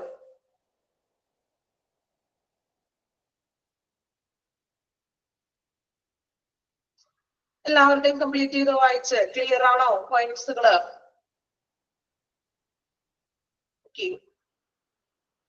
നെക്സ്റ്റ് അടുത്ത പ്രോബ്ലംസിലോട്ട് പോകാലോ, നോക്കാം. ഇപ്പൊ നമ്മള് ജനറൽ കോമൺ ആയിട്ടുള്ള കുറച്ച് പ്രോബ്ലംസ് ആണ് നോക്കിയത്. ഇനി നമ്മൾ നെക്സ്റ്റ് നോക്കുന്നത് സ്പെസിഫിക് പ്രോബ്ലംസ്, കുറച്ച് സ്പെഷ്യൽ ആയിട്ടുള്ള പ്രോബ്ലംസ് എന്തൊക്കെയാണെന്ന് നോക്കാം. Duties undertaken by auxiliaries are done hurriedly in order to keep pace with the consultation of doctors. This creates appropriate documentation, inappropriate documentation. നിങ്ങൾ മനസ്സിലായോ? കുഴപ്പമില്ല, നോക്കാം. അതായത് duties undertaken by the auxiliaries, auxiliaries എന്ന് വെച്ചിട്ടുണ്ടെങ്കിൽ ഡോക്ടറിന്റെ സഹായികള്, ഹെൽപ്പിംഗ് സ്റ്റാഫ്, നോയ്സസ് എന്ന് വേണമെങ്കിൽ പറയാം, അല്ലെ? അല്ലെങ്കിൽ ഇപ്പൊ എനിക്ക് തോന്നുന്നത് ചില ഹോസ്പിറ്റലുകൾക്ക് മെഡിക്കൽ സ്ക്രൈബ് ഒക്കെ ഉണ്ടാകും. സോ ഇവര് നമ്മളെ ഹോസ്പിറ്റലിൽ നമ്മൾ ഡോക്ടറെ കാണാൻ ഡോക്ടറെ റൂമിൽ ഇരിക്കുമ്പോൾ പേഷ്യൻസിനോട് പറയുന്ന കാര്യങ്ങള്, ഇപ്പൊ മെഡിസിന്റെ ആണെങ്കിലും ട്രീറ്റ്മെന്റ്സിന്റെ ഭാഗമായിട്ട് മെഡിസിൻ ഡോക്ടേഴ്സ് പറയുന്ന കാര്യങ്ങള് അവർ നോട്ട് ചെയ്ത് വെക്കും. നിങ്ങൾ ശ്രദ്ധിച്ചിട്ടുണ്ടോ? ഡോക്ടറിന്റെ കൂടെ നിൽക്കുന്ന സ്റ്റാഫ് നോട്ട് ചെയ്യുന്നത് ശ്രദ്ധിച്ചിട്ടുണ്ടോ? ആരും ശ്രദ്ധിച്ചിട്ടില്ല? രണ്ടുപേരും ശ്രദ്ധിച്ചിട്ടുണ്ട്. ഓക്കെ, അപ്പൊ അങ്ങനെയുള്ള ഈ കൂടെ നിൽക്കുന്ന ഓക്സിലറി സ്റ്റാഫ് എന്ത് ചെയ്യും? നമ്മൾ ഡോക്ടർ പറയുന്ന കാര്യങ്ങളൊക്കെ എന്ത് ചെയ്യും? ഒന്ന് നോട്ട് ചെയ്ത് വെക്കും. സോ ഇവിടെ പറയുന്നത് auxiliary are done hurriedly in order to keep pace, അതായത് അവര് സ്പീഡില്, മീൻസ് ഹറിഡ്ലി എന്ന് വെച്ചാൽ അറിയാലോ, തിടുക്കത്തിൽ അത് എഴുതുമ്പോൾ അതിന് ദിസ് ക്രിയേറ്റ് ഇൻഅപ്രോപ്രിയേറ്റ് ഡോക്യുമെന്റേഷൻ, എഴുതുന്നതിൽ എന്തെങ്കിലും മിസ്റ്റേക്കുകൾ വരുന്നത്. ക്ലിയർ ആയോ? ഇപ്പൊ നമ്മൾ പെട്ടെന്ന് ഒരു കാര്യം, നിങ്ങൾ എക്സാമിന് പറയണമെങ്കിൽ എക്സാം അറ്റൻഡ് ചെയ്യുകയാണെന്ന് വിചാരിക്കാം. അപ്പൊ നമ്മളൊന്നും വായിച്ചൊന്നും നോക്കിയില്ല, പെട്ടെന്ന് ഒരു പ്രാവശ്യം ഓടിച്ചിട്ട് നോക്കി, നിങ്ങൾ എന്ത് ചെയ്തു? ആൻസർ അങ്ങോട്ട് ടിക്ക് ചെയ്തു. മോക്ക് ടെസ്റ്റിൽ നിങ്ങൾ ചെയ്യും ചിലപ്പോ, അല്ലെ? ഹറിഡ്ലി മീൻസ് പെട്ടെന്ന് വേഗത്തിൽ നമ്മൾ ചെയ്യാതെ, നമ്മളെന്താ പ്രോപ്പർ മലയാളത്തിൽ പറയാൻ പ്രാണം പിടിക്കാന്നൊക്കെ പറയാറുണ്ട്. അങ്ങനെ കേട്ടിട്ടുണ്ടോ? നമ്മൾ ഭയങ്കര വെപ്രാളം പിടിച്ച് ചെയ്യുമ്പോൾ നമ്മളെ തെറ്റിപ്പോവും, നമ്മൾ ചെയ്യുന്ന കാര്യങ്ങളൊന്നും ക്ലിയർ ആവില്ല, ഇല്ലേ? അപ്പോ ഹറിഡ്ലി ആയിട്ട് പെട്ടെന്ന് തിടുക്കത്തിലൊക്കെ എഴുതുമ്പോൾ ആ എഴുതുന്ന ഡോക്യുമെന്റേഷൻസിൽ എന്തെങ്കിലും മിസ്റ്റേക്കുകൾ വരാം. ഓക്കെ, അല്ലേ? വെപ്രാളം കേട്ടിട്ടുണ്ടോ? അങ്ങനെ കൃഷ്ണപ്രിയ കേട്ടിട്ടുണ്ട്. എനിക്ക് തോന്നുന്നു ഓരോ ജില്ലകളിൽ പറയുന്നത് വ്യത്യാസം ഉണ്ടാവുമല്ലോ, അല്ലെ? കുറച്ചു പേർക്കൊക്കെ പറഞ്ഞു കേട്ടിട്ടുണ്ട്. നമ്മളുടെ ഇവിടെ പറയാറുണ്ട് അങ്ങനെ. ഓക്കെ, പല രീതിയിലും പറയില്ല നമ്മള് തിടുക്കത്തില്, അല്ലെ? കൊല്ലം പറയാറുണ്ട്. ഓക്കെ, പല കാര്യങ്ങളും പല പല ഇതിലായിരിക്കുമല്ലോ. പിന്നെ പറയാറുണ്ട്. ഓക്കെ, നമ്മൾ എറണാകുളത്തുള്ളവരൊക്കെ വീട്ടിൽ അറിയാൻ പറ്റും, അല്ലെ? ഓക്കെ, അപ്പൊ ഇവിടെ പറഞ്ഞത് പെട്ടെന്ന് നമ്മൾ തിടുക്കത്തിൽ ചെയ്യുമ്പോൾ, അതായത് ഓക്സിലറി സ്റ്റാഫ് ഡോക്ടർ പറയുന്ന കാര്യങ്ങൾ തിടുക്കത്തിൽ എഴുതുമ്പോൾ അവിടെ എന്ത് ചെയ്യും? ഇൻഅപ്രോപ്രിയേറ്റ് ഡോക്യുമെന്റേഷൻ, മിസ്റ്റേക്കുകൾ വരുന്നു. ഇൻഅപ്രോപ്രിയേറ്റ് ഉദ്ദേശിക്കുന്നത് ഡോക്യുമെന്റേഷൻസിലെ മിസ്റ്റേക്കുകൾ വന്നേക്കാം. അപ്പൊ അതൊരു പ്രോബ്ലം ആണ്. ഓക്കെ, ഒന്നാമത്തെ പ്രോബ്ലം ക്ലിയർ ആണല്ലോ. Then second one, auxiliary staff sometimes misbehave with the patients. അത് നേരത്തെ ആരും പറഞ്ഞല്ലോ, ശ്രദ്ധിച്ചില്ലാട്ടോ ഞാൻ പേര്. മിസ്ബിഹേവ് ആയിട്ട് പെരുമാറുകയാണ് ഈ സ്റ്റാഫ് നേഴ്സ്. പെരുമാറിയിട്ടുണ്ടോ നിങ്ങളോട് ഭയങ്കര ദേഷ്യത്തിലാണ്, നല്ലൊരു രീതിയിലല്ലാതെ കൃഷ്ണപ്രിയനോട് പെരുമാറിയിട്ടുണ്ടാവും. ഓക്കെ, അപ്പോ ഓക്സിലറി സ്റ്റാഫിന്റെ മിസ്ബിഹേവ് ആയിട്ടുള്ള പെരുമാറ്റം അതൊരു പ്രോബ്ലമാണ്. ദെൻ അടുത്ത മൂന്നാമത്തെ പോയിന്റ് നോക്കാം. In absence of an appointment system, patients start accumulating even before office time starts, creating a long queue of patients even before arrival of doctors. ഇതും നമ്മൾ പലപ്പോഴും കണ്ടിട്ടുള്ള ഒരു കാര്യമാണ് കേട്ടോ. അതായത് in absence of appointment systemത്തിലെ absence, patients start accumulating even before. accumulate ചെയ്യാന്ന് വെച്ചിട്ടുണ്ടെങ്കിൽ എന്താണെന്ന് വെച്ചിട്ടുണ്ടെങ്കിൽ തിരക്ക് വരിക എന്ന് പറയില്ലേ, എന്താ പറയാ, കുമിഞ്ഞു കൂടുക, ഭയങ്കര തിരക്ക് വന്നിട്ട് ആളുകൾ ഇങ്ങനെ കുമിഞ്ഞു കൂടി തിരിക്കുക എന്നൊക്കെ നമ്മൾ പറയാറുണ്ട്. അതായത് ഇപ്പൊ എക്സാമ്പിൾ പറയാട്ടോ, അപ്പൊ കുറച്ചുകൂടി ക്ലിയർ ആവേ. അപ്പൊ നിങ്ങളൊരു ഹോസ്പിറ്റലിൽ ചെല്ലുമ്പോൾ, എക്സാമ്പിൾ അല്ല, നിങ്ങൾക്ക് അനുഭവമായിരിക്കും അത്. ഹോസ്പിറ്റലിൽ ചെല്ലനെയാണ്, അപ്പോ ഹോസ്പിറ്റലിന്റെ ടൈം ഒക്കെ മോർണിംഗ് ടൈം സ്റ്റാർട്ട് ചെയ്തു. അപ്പൊ നമ്മള് അവിടെ അപ്പോയിന്റ്മെന്റ് എടുക്കാൻ വേണ്ടിയിട്ട് നമ്മള് എന്താണ് റിസപ്ഷനിലേക്ക് ചെന്നു. കൂട്ടം കൂടി നിൽക്കുക, ഒരുപാട് തിരക്ക് വരിക എന്നൊക്കെ ഉള്ള ഒരു അർത്ഥമുണ്ട് കേട്ടോ. അപ്പൊ നമ്മള് എന്ത് ചെയ്തു, അപ്പോയിന്റ്മെന്റ് എടുക്കാൻ വേണ്ടി നമ്മൾ രജിസ്ട്രേഷനിൽ ചെന്നിട്ടോ. അപ്പൊ ഒരുപാട് പേഷ്യൻസ് വന്നിട്ടുണ്ട്, അപ്പൊ ഭയങ്കര ക്യൂ ആണ്. അപ്പൊ അവിടെ 3 സിസ്റ്റം ഇരിക്കുന്നുണ്ട്, പക്ഷെ ഈ ഒരു സിസ്റ്റത്തിൽ മാത്രം അവിടെ സ്റ്റാഫ് ഉള്ളൂ. ബാക്കി 2 സിസ്റ്റം ചിലപ്പോൾ വെറുതെ കിടക്കുകയായിരിക്കും, അവിടെ സ്റ്റാഫ് വന്നിട്ടുണ്ടാവില്ല, അല്ലെങ്കിൽ എന്തെങ്കിലും പ്രോബ്ലം ഉണ്ടാവും. അബ്സെൻസ് ഓഫ് അപ്പോയിന്റ്മെന്റ് സിസ്റ്റം ആണ്. ഈ ഒരാൾ വേണം ഇത്രയും പേര് ക്യൂ നിൽക്കുന്നവരുടെ അപ്പോയിന്റ്മെന്റ് എടുത്തു കൊടുക്കാനായിട്ട്. പലപ്പോഴും സംഭവിക്കുന്ന കാര്യമല്ലേ. ഉണ്ടോ ആർക്കെങ്കിലും അനുഭവം ഉണ്ടോ അങ്ങനെ? ഒരു സിസ്റ്റത്തില് ഒരു സ്റ്റാഫ് ഉണ്ടാകും, ഒരുപാട് നീണ്ട ഒരു ലോങ് ക്യൂ തന്നെ ഉണ്ടാകും ഇല്ലേ. അപ്പൊ എന്താണ്, പേഷ്യൻസ് ഇങ്ങനെ കുമിഞ്ഞു കൂടി നിൽക്കുകയാണ്, ഭയങ്കര തിരക്കായിരിക്കും അല്ലെ. So creating A long Q patient even before the arrival of doctor. Doctor വരുന്നതിന് മുമ്പായിട്ട് തന്നെ ഒരു ലോങ് ക്യൂ ആയിട്ട് നിൽക്കുന്നത്. അതായത് ആബ്സെൻസ് ഓഫ് അപ്പോയിന്റ്മെന്റ് സിസ്റ്റത്തിന്റെ കുറവ് മൂലമാണ് അത് ഇല്ലേ, അതൊരു പ്രശ്നമാണെന്ന്. നാലാമതായിട്ട് പറയുന്നത് interruptions of consultation or investigation. Interruptions, എന്താ ഇന്ററപ്ഷൻ എന്ന് വെച്ചിട്ടുണ്ടെങ്കിൽ, ഇന്ററപ്ഷൻ തടസ്സങ്ങള് അല്ലെ. അതായത് കൺസൾട്ടേഷനും ഇപ്പൊ ഡോക്ടറിനെ നമ്മൾ കൺസൾട്ട് ചെയ്യാനോ അല്ലെങ്കിൽ മറ്റു ടെസ്റ്റുകൾക്കൊക്കെ എന്തെങ്കിലും തടസ്സങ്ങളൊക്കെ വരികയാണെങ്കിൽ, എന്തെങ്കിലും തടസ്സങ്ങൾ ഉണ്ടാവുക എന്ന്, മേ ബി എന്തെങ്കിലും കാര്യങ്ങളൊക്കെ ആകാം തടസ്സങ്ങൾ വരാനായിട്ട്, ഡോക്ടറെ കാണുന്നതിലോ അല്ലെങ്കിൽ എന്താണ് ടെസ്റ്റുകളൊക്കെ ചെയ്യുമ്പോഴും മറ്റും വരുന്ന പ്രശ്നങ്ങൾ. Then lack of privacy.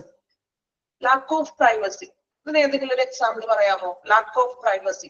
പേഷ്യന്റിന് privacy വേണം എന്ന് പറയും ഇല്ലേ, എന്റെ പ്രൈവസി. ഈ ലാക്ക് ഓഫ് പ്രൈവസി പറയുകയാണെങ്കിൽ, നിങ്ങൾക്ക് പെട്ടെന്ന് മനസ്സിലാക്കാൻ പറയുകയാണെങ്കിൽ, ഇഞ്ചക്ഷൻ എടുക്കുമ്പോൾ പ്രൈവസി വേണം, അത് ഓക്കെ. അത്യാവശ്യം പ്രൈവസി ഒക്കെ വേണം, അല്ലെ, കർട്ടനൊക്കെ ഇട്ടിട്ടുണ്ടാകും, കർട്ടനും കാര്യങ്ങളൊക്കെ ഇടണം. ദെൻ അതുപോലെ മറ്റൊരു എക്സാമ്പിൾ പറയുകയാണെങ്കിൽ, നമ്മള് ഇപ്പൊ എനിക്ക് തോന്നുന്നു ചില ഹോസ്പിറ്റലുകളിലൊക്കെ എനിക്ക് തോന്നുന്നു ഡോക്ടേഴ്സും ചിലപ്പോ ഒരു ഓപ്പൺ ആയിട്ടുള്ളൊരു, നമ്മൾ എന്താ പറയാ, ഒരു ഓപ്പൺ റൂമിൽ ഇരിക്കും, വലിയൊരു ഹാളായിരിക്കും, അവിടെ ഇരിക്കും. അപ്പൊ നമ്മൾ അവിടെ പോയിട്ട് ചിലപ്പോൾ എനിക്ക് തോന്നുന്നു കുറച്ചും കൂടി ഭയങ്കര തിരക്കുള്ള ഹോസ്പിറ്റലൊക്കെ ആണെങ്കിൽ സെപ്പറേറ്റ് റൂമൊന്നും ഉണ്ടാവില്ല. ചിലപ്പോൾ ഡോക്ടർ ഒരു വലിയൊരു ഹാളില് അങ്ങനെയായിരിക്കും ഇരിക്കുന്നത്. അപ്പൊ നമ്മള് ബാക്കിയുള്ളവർ നമ്മളെ കണ്ടുകൊണ്ടിരിക്കുന്നതാണ്. അപ്പൊ ചിലപ്പോ നമുക്ക് പല കാര്യങ്ങളും ഓപ്പൺ ആയിട്ട് പറയാൻ പറ്റാതെ വരിക അല്ലെ. ഓപ്പൺ ആയിട്ട് പറയാൻ പറ്റില്ല ചില ഇഷ്യൂസ്, കാരണം നമ്മൾ പറയുന്ന കാര്യങ്ങൾ തൊട്ടടുത്ത് നിൽക്കുന്ന ആൾക്ക് കേൾക്കാൻ പറ്റും ഇല്ലേ.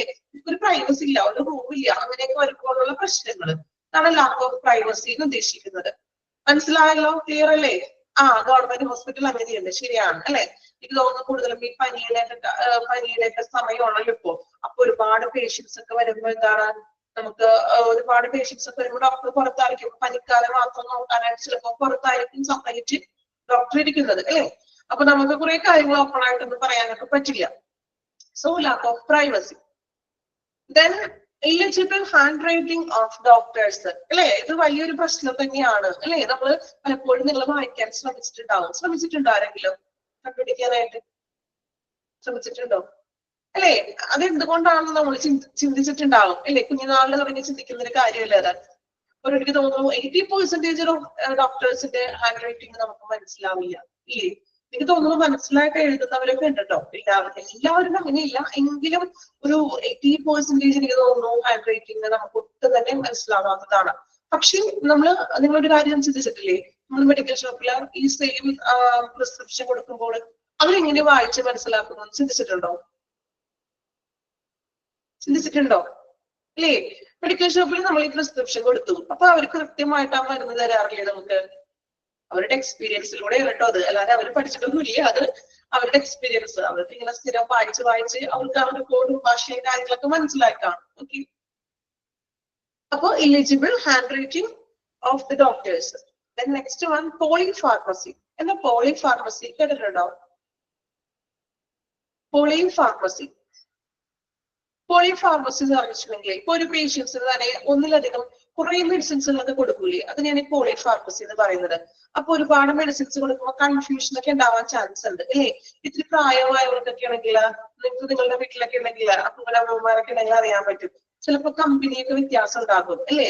മരുന്ന് സെയിം ആയിരിക്കും, പക്ഷെ കമ്പനി വ്യത്യാസം ഉണ്ടെങ്കിൽ ചിലപ്പോ ആ ടാബ്ലറ്റിന്റെ കളറൊക്കെ ചേഞ്ച് ഉണ്ടാവും, പക്ഷെ അവർ കഴിക്കില്ല ഇല്ലേ? അങ്ങനെയല്ലേ ഭൂരിഭാഗം ആളുകളും? കുറച്ചുകൂടി പ്രായമായിട്ടുള്ളവർ എങ്ങനെയാ, നമ്മൾ എത്ര പറഞ്ഞാലും കണ്ടന്റ് സെയിം ആയിരിക്കും. ചിലപ്പോ കമ്പനി വ്യത്യാസം ഉണ്ടാവും, കണ്ടന്റ് എല്ലാം സെയിം ആയിരിക്കും. ചിലപ്പോ ഗുളികയുടെ ഷേപ്പിലും അതുപോലെ തന്നെ കളറിലൊക്കെ വ്യത്യാസങ്ങളൊക്കെ ഉണ്ടാവും, പക്ഷെ അവര് കഴിക്കില്ല, അവർക്ക് പേടിയാണ് ഇല്ലേ? സത്യമില്ല ഞാൻ പറഞ്ഞ കാര്യം? ആണോ? നിങ്ങളുടെ വീട്ടില് അപ്പൂപ്പനമ്മമാരൊക്കെ ഉണ്ടെങ്കിൽ അങ്ങനെയല്ലേ? അവർക്ക് അത് തന്നെ വേണം, ഡോക്ടർ എഴുതിയതല്ല എന്ന് പറയും അവര് അല്ലേ? അവര് സമ്മതിക്കില്ല.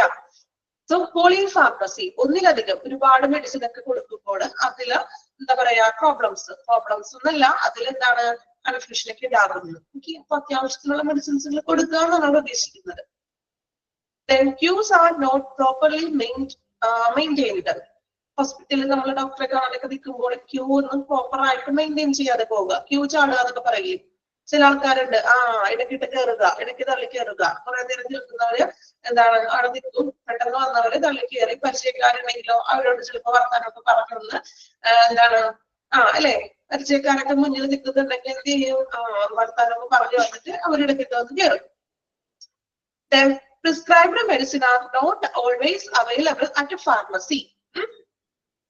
നമുക്ക് ഡോക്ടർ എഴുതി തന്ന മെഡിസിൻ ചിലപ്പോൾ ഫാർമസിയിൽ ഇല്ലാതെ വരിക. അപ്പൊ നമ്മൾ എന്ത് ചെയ്യണം, വീണ്ടും പുറത്തു പോയിട്ട് വാങ്ങിക്കേണ്ടതായിട്ട് വരും. അതൊരു ബുദ്ധിമുട്ടാണ്. ഇപ്പൊ നമുക്ക് എല്ലാ മെഡിസിനും അവിടെ തന്നെ ലഭിക്കുകയാണെങ്കിൽ അതായിരിക്കും പേഷ്യൻസിന് കൂടുതൽ എളുപ്പം. So prescribed medicines are not always available at pharmacy, എപ്പോഴും അവൈലബിൾ അല്ലാതെ വരിക. Then use of the trade name of medicine by doctors creates confusion to patients when different named medicines of the same genera are supplied to the patients. അതാണ് ഞാൻ നേരത്തെ പറഞ്ഞ കാര്യമേ. അതായത് use of trade name, doctors medicine എഴുതുമ്പോൾ ചിലപ്പോൾ trade name എഴുതുന്നത്. Trade name ഉദ്ദേശിക്കുന്നത് ഒരു മെഡിസിന് തന്നെ, ഒരു മരുന്നിന് തന്നെ ഒന്നിലധികം പേരുകളുണ്ട്, അതാണ് ട്രേഡ് നെയിം. സംഭവം കണ്ടന്റും മെഡിസിനൊക്കെ ഒന്ന് തന്നെയായിരിക്കും, പക്ഷെ ട്രേഡ് നെയിമിൽ വ്യത്യാസം ഉണ്ടാകും. ഓക്കെ, ഇപ്പൊ ട്രേഡ് നെയിമും അങ്ങനെ എഴുതാൻ പാടില്ലാന്ന്, കറക്റ്റ് ആയിട്ടുള്ള പേര് ഡോക്ടർ എഴുതി കൊടുക്കാന്ന്.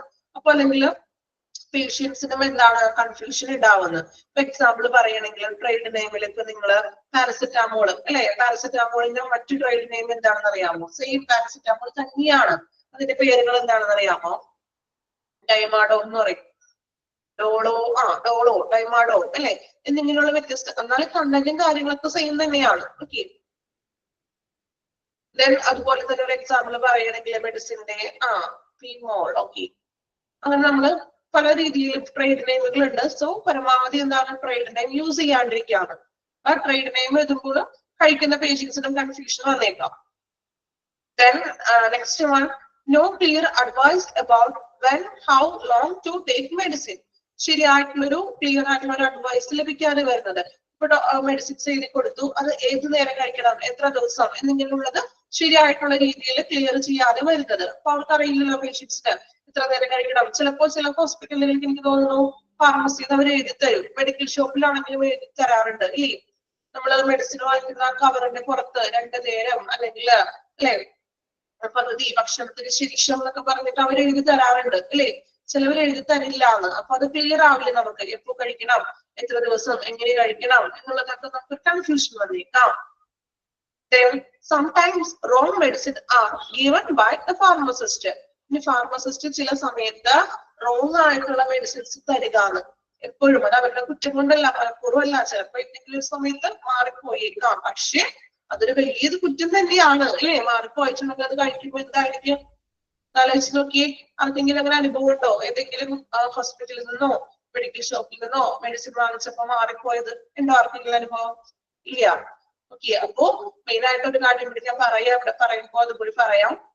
നിങ്ങൾ ആ മെഡിസിൻ ഒക്കെ വാങ്ങിക്കുമ്പോ നമ്മൾ ഹോസ്പിറ്റലിൽ നിന്ന് വാങ്ങിക്കും ഉണ്ട്. ഓക്കെ, ഹോസ്പിറ്റലിൽ നിന്ന് നമുക്ക് തരുന്നതാണെങ്കിലും നമ്മളൊരു മെഡിക്കൽ ഷോപ്പിൽ നിന്ന് തരുന്നതാണെങ്കിലും നമ്മൾ കൃത്യമായിട്ട് നോക്കണം. നമുക്ക് ഡോക്ടർ എഴുതിയ മരുന്ന് തന്നെയാണ് തന്നിരിക്കുന്നത്. നമ്മൾ വിചാരിക്കും എന്താണ്, ഫാർമസിസ്റ്റ് ഹോസ്പിറ്റലിൽ നിന്ന് തന്നതല്ലേ, അവർക്ക് തെറ്റില്ലല്ലോ. അതുപോലെ തന്നെ മെഡിക്കൽ ഷോപ്പുകാരല്ലേ, അവർക്ക് തെറ്റില്ല. അതുപോലെ തന്നെ നമുക്ക് വാങ്ങിക്കുന്ന മെഡിസിൻസ് എക്സ്പയറി ഒക്കെ ഉണ്ടോ, ഡേറ്റ് ഒക്കെ നോക്കണം. ഇതെല്ലാം നോക്കിയിട്ട് മാത്രമേ നമ്മൾ കഴിക്കാൻ പാടുള്ളൂ. ഓക്കെ, അപ്പൊ ആ ഒരു കാര്യം കൂടി ഇനി ശ്രദ്ധിക്കണം കേട്ടോ എല്ലാവരും. നമ്മൾ ഇതൊക്കെ പഠിക്കണല്ലേ ഇനി. അപ്പൊ അതും കൂടി നമ്മുടെ നിത്യജീവിതത്തിൽ ഒന്ന് ശ്രദ്ധിക്കാം. ഇനി last one, insufficient and uncleaned toilets. നമ്മൾ നേരത്തെ ഇൻഫ്രാസ്ട്രക്ചറിൽ നിങ്ങൾ പറഞ്ഞു, ഒരു ആവശ്യത്തിലധികം എണ്ണത്തിനുള്ള ടോയ്ലറ്റ്സ് ഇല്ലാതെ വരിക. ഇനി ഉള്ള ടോയ്ലറ്റ് ആണെങ്കിലോ അൺക്ലീനഡ്, എപ്പോഴും നമുക്കൊരു കയറാൻ പറ്റാത്ത രീതിയിലുള്ള വൃത്തികേടായിട്ടുള്ള ടോയ്ലറ്റ്സുകൾ. ഓക്കെ, ഇത്രയുമാണ് നമ്മളുടെ സ്പെസിഫിക് പ്രോബ്ലംസ് എന്ന് പറയുന്നത്. ക്ലിയർ ആണോ? സ്പെസിഫിക് പ്രോബ്ലംസ് ഓക്കെ ആണോ? അത്യാവശ്യം നല്ല രീതിയിൽ നമ്മൾ പറഞ്ഞു പോയിട്ടുണ്ട് എക്സാമ്പിളൊക്കെ വെച്ച്. ഓക്കെ, ഇനി ഒന്ന് വായിച്ചു നോക്കി നിങ്ങൾ വായിക്കാം കേട്ടോ. അർത്ഥം മനസ്സിലാക്കി വായിക്കണേ.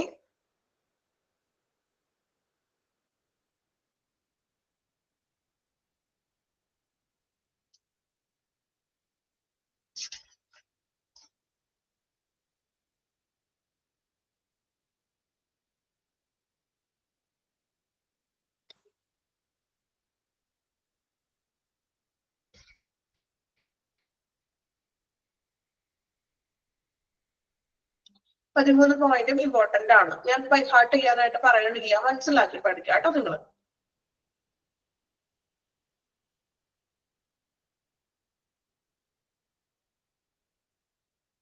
ഫസ്റ്റ് പോയിന്റ് പറഞ്ഞത്, അതായത് ഡോക്ടറിന്റെ റൂമില് അസിസ്റ്റ് ചെയ്യുന്ന നേഴ്സ് ഉണ്ടാകും അല്ലേ? അപ്പോ ഡോക്ടർ പേഷ്യൻസിനോട് പറയുന്ന കാര്യങ്ങൾ ആ അസിസ്റ്റ് ചെയ്യുന്ന നേഴ്സ് നോട്ട് ചെയ്ത് വെക്കണം. സോ ധൃതി പിടിച്ച് നമ്മൾ തിരക്കിട്ട് ധൃതി പിടിച്ച് എഴുതുമ്പോൾ അതിലെ ഡോക്യുമെന്റേഷൻസിൽ തെറ്റുകൾ വരാവുന്നു. ഓക്കെ, ഹറഡ്ലി മീൻസ് പെട്ടെന്ന് എഴുതുമ്പോൾ അത് കേട്ട് ശ്രദ്ധിച്ച് എഴുതണമെന്ന്. പെട്ടെന്ന് എഴുതുമ്പോൾ അതിൽ എന്താണ് മിസ്റ്റേക്കുകൾ വന്നേക്കാം. ക്ലിയർ ആയോ?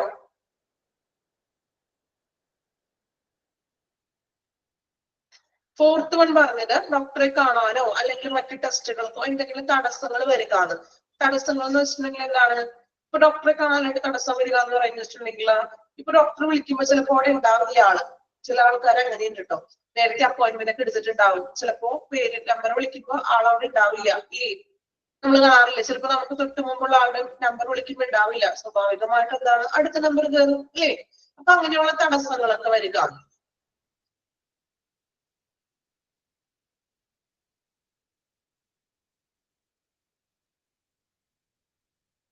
തേർഡ് വൺ പറഞ്ഞത്, ശരിയായിട്ടുള്ള രീതിയിലുള്ള ഒരു അപ്പോയിന്റ്മെന്റ് സിസ്റ്റം ഇല്ലാന്ന്. അതായത് ഞാൻ പറഞ്ഞല്ലോ, ഒരു സ്റ്റാഫ് ഉണ്ടാവുള്ളൂ. ചിലപ്പോ റിസപ്ഷനിൽ ഇരിക്കുന്നത് ഒരു സ്റ്റാഫ് ആയിരിക്കും. സോ ഒരുപാട് പേഷ്യൻസ് വരുമ്പോ ഇങ്ങനെ തിങ്ങി കൂടി നിൽക്കേണ്ട ഒരു അവസ്ഥ വരും. ഒരു സ്റ്റാഫ് അല്ലേ ഉള്ളൂ. സോ ഈ ഒരാൾക്ക് ഇത്രയും ആളുകളെ ഹാൻഡിൽ ചെയ്യാൻ പറ്റുള്ളൂ. ഓക്കെ, ക്ലിയർ ആണോ? നമ്മൾ ഡീറ്റെയിൽ ആയിട്ട് പറഞ്ഞു പോയതാണല്ലോ, ശ്രദ്ധിച്ചില്ലേ പറഞ്ഞപ്പോ? ഓക്കെ, വായിച്ചിട്ട് മനസ്സിലാവാത്തതുണ്ടെങ്കിൽ ചോദിക്കാം കേട്ടോ. ഓക്കെ,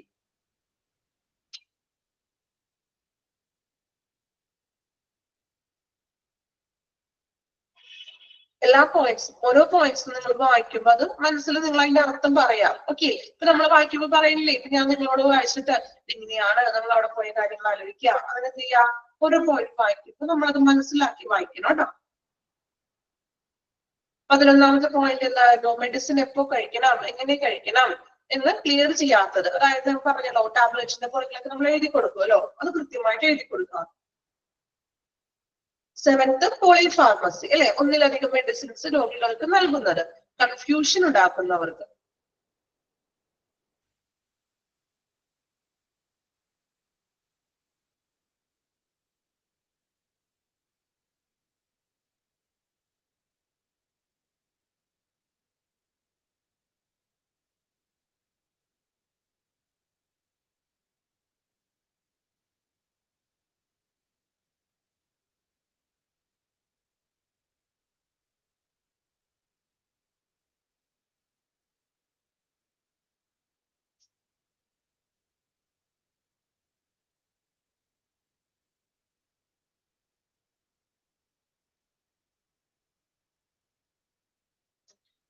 ഓക്കെ, കംപ്ലീറ്റ് ചെയ്ത എല്ലാവരും സ്പെസിഫിക് പ്രോബ്ലംസ് ക്ലിയർ ആണോ? പോയിന്റ്സ് ഒക്കെ വായിച്ചിട്ട് മനസ്സിലായോ? നമ്മൾ പറഞ്ഞ കാര്യങ്ങളൊക്കെ തന്നെയാണോ? ഓക്കെ, അപ്പൊ നമ്മൾ മെയിൻ ആയിട്ട് നോക്കിയത് OPD-യിൽ വരുന്ന പ്രോബ്ലംസ് ആണ്, ജനറൽ പ്രോബ്ലംസും അതോടൊപ്പം തന്നെ സ്പെസിഫിക് പ്രോബ്ലംസ്. ഓക്കെ, അപ്പൊ അത് രണ്ടും ക്ലിയർ ആണെന്ന് വിചാരിക്കുന്നു. ദെൻ ഇനി നമ്മൾ നെക്സ്റ്റ് നോക്കുന്നത് ഈ പ്രോബ്ലംസിന് ഒരു പരിഹാരം വേണമല്ലോ. ഇത്രയും പ്രോബ്ലംസ് ഉണ്ട് ഈ ഒരു OPD എന്ന് പറയുമ്പോൾ ജനറൽ ആയിട്ടും സ്പെഷ്യൽ ആയിട്ടും എന്താണ് കുറെ പ്രശ്നങ്ങളുണ്ട്. സോ ഈ പ്രശ്നത്തിന് ഒരു പരിഹാരം വേണം നമുക്ക്. മെത്തേഡ് ടു സോൾവ്, ഈ പ്രശ്നങ്ങൾ എങ്ങനെ നമുക്ക് സോൾവ് ചെയ്യാവുന്ന അതിനുള്ള സോൾവ് ചെയ്യാനായിട്ടുള്ള മാർഗങ്ങളാണ് ഇനി അടുത്തത് പറയുന്നത്. ശ്രദ്ധിക്കുക കേട്ടോ, പോയിന്റ്സുകളാണ് എല്ലാം, കുറച്ചധികം പോയിന്റ്സ് ഉണ്ട്, മനസ്സിലാക്കി പഠിക്കുക കേട്ടോ. മെത്തേഡ്സ് ടു സോൾവ്, ഈ പ്രോബ്ലംസിനെ നമുക്ക് എങ്ങനെ സോൾവ് ചെയ്യാം. Adequate directional sign. എന്ന ഡയറക്ഷണൽ സൈനോട് ഉദ്ദേശിക്കുന്നത് നമ്മളൊരു ഹോസ്പിറ്റലിനുള്ളിലേക്ക് പ്രവേശിക്കുമ്പോൾ തന്നെ കുറെ ഡയറക്ഷണൽ സൈൻസ് ഉണ്ട്, സൈൻ ബോർഡുകൾ കാണാം. ഏതൊക്കെയാണ് നിങ്ങൾ കാണുന്ന സൈൻ ബോർഡുകൾ? പെട്ടെന്ന് കമന്റ് ചെയ്തേ. ഹോസ്പിറ്റലിനകത്തേക്ക് നമ്മൾ പ്രവേശിക്കുമ്പോൾ കാണുന്ന സൈൻ ബോർഡുകൾ ഏതൊക്കെയാണ്? Directional signs. ഫാർമസി എഴുതി വെച്ചിട്ടുള്ള ബോർഡ് ഉണ്ടാകും. ദെൻ വേറെ എന്തൊക്കെയാണ്? ഫാർമസി മാത്രമുള്ള ഒരു ഹോസ്പിറ്റലില് റിസപ്ഷൻ ഉണ്ട്, ലാബ്, രജിസ്ട്രേഷൻ എന്ന് പറഞ്ഞ് എഴുതിയിട്ടുണ്ടാകും. ദെൻ കാഷ്വാലിറ്റി, അല്ലെങ്കിൽ വരുമ്പോ തന്നെ കാഷ്വാലിറ്റി, ദെൻ കാന്റീൻ. പിന്നെ അതുപോലെ തന്നെ ഓരോ ഡോക്ടേഴ്സിന്റെ പേരുകൾ എഴുതിയിട്ടുണ്ടാവും ഓരോ ഡോക്ടേഴ്സിന്റെ റൂമിന്റെ ഫ്രണ്ടിലായിട്ട്. ഇല്ലേ, ഡോക്ടേഴ്സിന്റെ പേരുകൾ എഴുതാറില്ലേ? ഏത് വിഭാഗമാണ്, താഴെ ഏത് വിഭാഗമാണെന്ന് എഴുതിയിട്ടുണ്ടാകും. ഓക്കെ, ഇപ്പൊ എന്താണ് അഡിക്വേറ്റ് ഡയറക്ഷണൽ സൈൻ അല്ലെ? അപ്പൊ അത് നമുക്ക് കൃത്യമായിട്ട് ആരോടും ചോദിച്ച് അന്വേഷിച്ചു പോകേണ്ട കാര്യമില്ല. ഈ ഡയറക്ഷണൽ സൈൻ നമുക്ക് നോക്കിയിട്ട് പ്രവേശിക്കാം. രണ്ടാമതായിട്ട് പറയുന്നത് computerised registration and electronic record keeping for quick retrieval. നമ്മൾ പറഞ്ഞു ഫയൽ സിസ്റ്റം ഒക്കെ ഉണ്ടെങ്കിൽ അതൊക്കെ മാറ്റി എന്താണ് കമ്പ്യൂട്ടറൈസ്ഡ് രജിസ്ട്രേഷൻ ആക്കുക. അതോടൊപ്പം തന്നെ ഇലക്ട്രോണിക് റെക്കോർഡ് അറിയാമോ? സിസ്റ്റത്തില് ഡോക്ടറിന്റെ മുകളിലുള്ള സിസ്റ്റത്തിൽ തന്നെയാണ് നമ്മുടെ റെക്കോർഡ്സും കാര്യങ്ങളും ഓരോ പേഷ്യൻസിനെ സംബന്ധിച്ചിട്ടുള്ള വിവരങ്ങൾ. So computerised ആക്കാണ്. ഓൾമോസ്റ്റ് ഇപ്പോൾ എല്ലാ ഹോസ്പിറ്റലുകളിലും തന്നെ കമ്പ്യൂട്ടറൈസ്ഡ് ആക്കിയിട്ടുണ്ട് അല്ലെ? ഇനി ഏതാനും കുറച്ച് ഹോസ്പിറ്റലുകളൊക്കെ മാത്രമേ ഇപ്പോഴും ട്രഡീഷണൽ ആയിട്ടുള്ള കാര്യം ഫോളോ ചെയ്യുന്നുള്ളൂ അല്ലെ? ദെൻ മൂന്നാമതായിട്ട് പറയുന്നത് multiple and multipurpose fee collection zone അല്ലെ? മൾട്ടിപ്പിൾ ഫീ കളക്ഷൻ സോൺ ഇന്ന് ഹോസ്പിറ്റലുകളിൽ ഒരുവിധ ഹോസ്പിറ്റലുകളിൽ മൾട്ടിപ്പിൾ സോൺ ആക്കിയിട്ടുണ്ട്. അതായത് എല്ലാത്തിനും കൂടി ബില്ല് ചെയ്യാനായിട്ട് ഒറ്റ ഒരു ബിൽ സെക്ഷൻ മാത്രം വെക്കാതെ ഓരോ ഡിപ്പാർട്ട്മെന്റിനും അതിൻ്റെതായിട്ടുള്ള ബില്ലിംഗ് സെക്ഷൻ കൊണ്ടുവരാൻ മൾട്ടിപ്പിൾ ആയിട്ടുള്ള ഫീ കളക്ഷൻ സോൺ.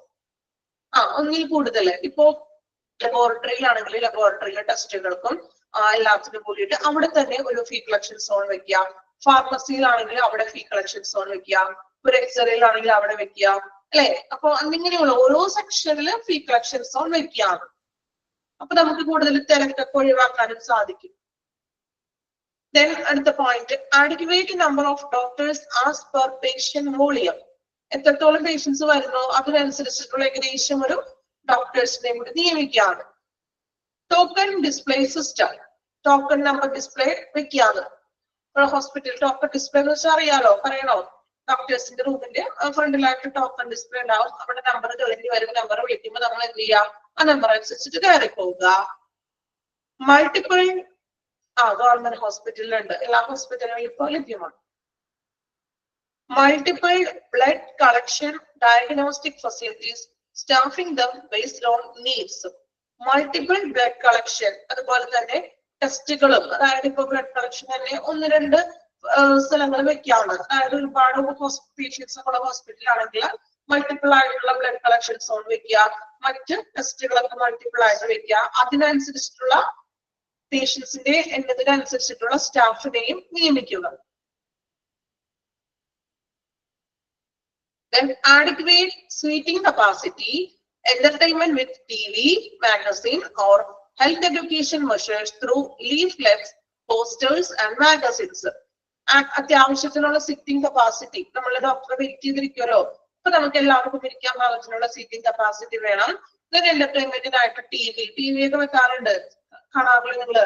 ഹോസ്പിറ്റലിലെ പേഷ്യൻസ് വെയിറ്റിംഗ് റൂമില് ടി വി ഒക്കെ വെച്ചിട്ടുണ്ടാകും. ചിലപ്പോ ന്യൂസ് ഒക്കെ ആയിരിക്കും അതിൽ വെക്കുന്നത് എപ്പോഴും അല്ലെ? അപ്പൊ ടി വി, അതുപോലെ കുറച്ച് മാഗസിൻസും ഹെൽത്ത് റിലേറ്റഡ് ആയിട്ടുള്ള ബുക്ക്, ലീഫ്ലെറ്റ് എന്ന് വെച്ചിട്ടുണ്ടെങ്കിൽ ചെറിയ ബുക്കുകൾ തന്നെ, ലഘു രേഖകളൊക്കെ പോലത്തെ. പോസ്റ്റേഴ്സ്, ഇപ്പൊ ഡോക്ടേഴ്സിന്റെ റൂമിലാണെങ്കിലും ഹോസ്പിറ്റലിലെ പുറത്ത് നമ്മൾ ഇരിക്കുന്നിടത്താണെങ്കിലും ഫ്രീ പോസ്റ്റേഴ്സ് കാര്യങ്ങളൊക്കെ, ചിലപ്പോ എന്തെങ്കിലും രോഗങ്ങളെ കുറിച്ചിട്ടുള്ളതാകാം അല്ലെ. അതുപോലെ ന്യൂസ് പേപ്പർ ഉണ്ട്, മാഗസിൻ എന്നിങ്ങനെയുള്ള കാര്യങ്ങളൊക്കെ വയ്ക്കുക. അടുത്തത് screening of OP by junior doctors. അതായത് ജൂനിയർ ഡോക്ടേഴ്സിനെ കൂടി സ്ക്രീനിങ്ങിൽ വെക്കുകയാണ്. എക്സാമ്പിൾ പറയുന്നെങ്കിൽ ഡ്യൂട്ടി ഡോക്ടേഴ്സ് അല്ലെ, നമുക്ക് ഹോസ്പിറ്റലിലൊക്കെ നൈറ്റ് ഒക്കെ പോയിട്ടുണ്ടെങ്കിൽ അവൈലബിൾ ആണ്. സോ അവരെയും കൂടി എന്ത് ചെയ്യാം, സ്ക്രീനിങ്ങിന് ഉൾപ്പെടുത്തുക. Queuing theory is a scientific and mathematical way of solving problem of overcrowding. Underline ചെയ്യണം കേട്ടോ, അത് എക്സാമിനെ എപ്പോഴും ചോദിക്കാനുള്ള ക്വസ്റ്റ്യൻ ആണ്. Queuing theory is a scientific mathematical way of solving problem of over crowding.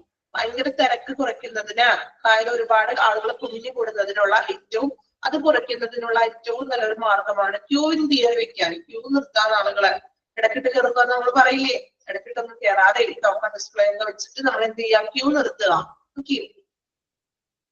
Then avoid queue jumping, the act of going ahead of other people, waiting in the line, something instead of waiting one's turn.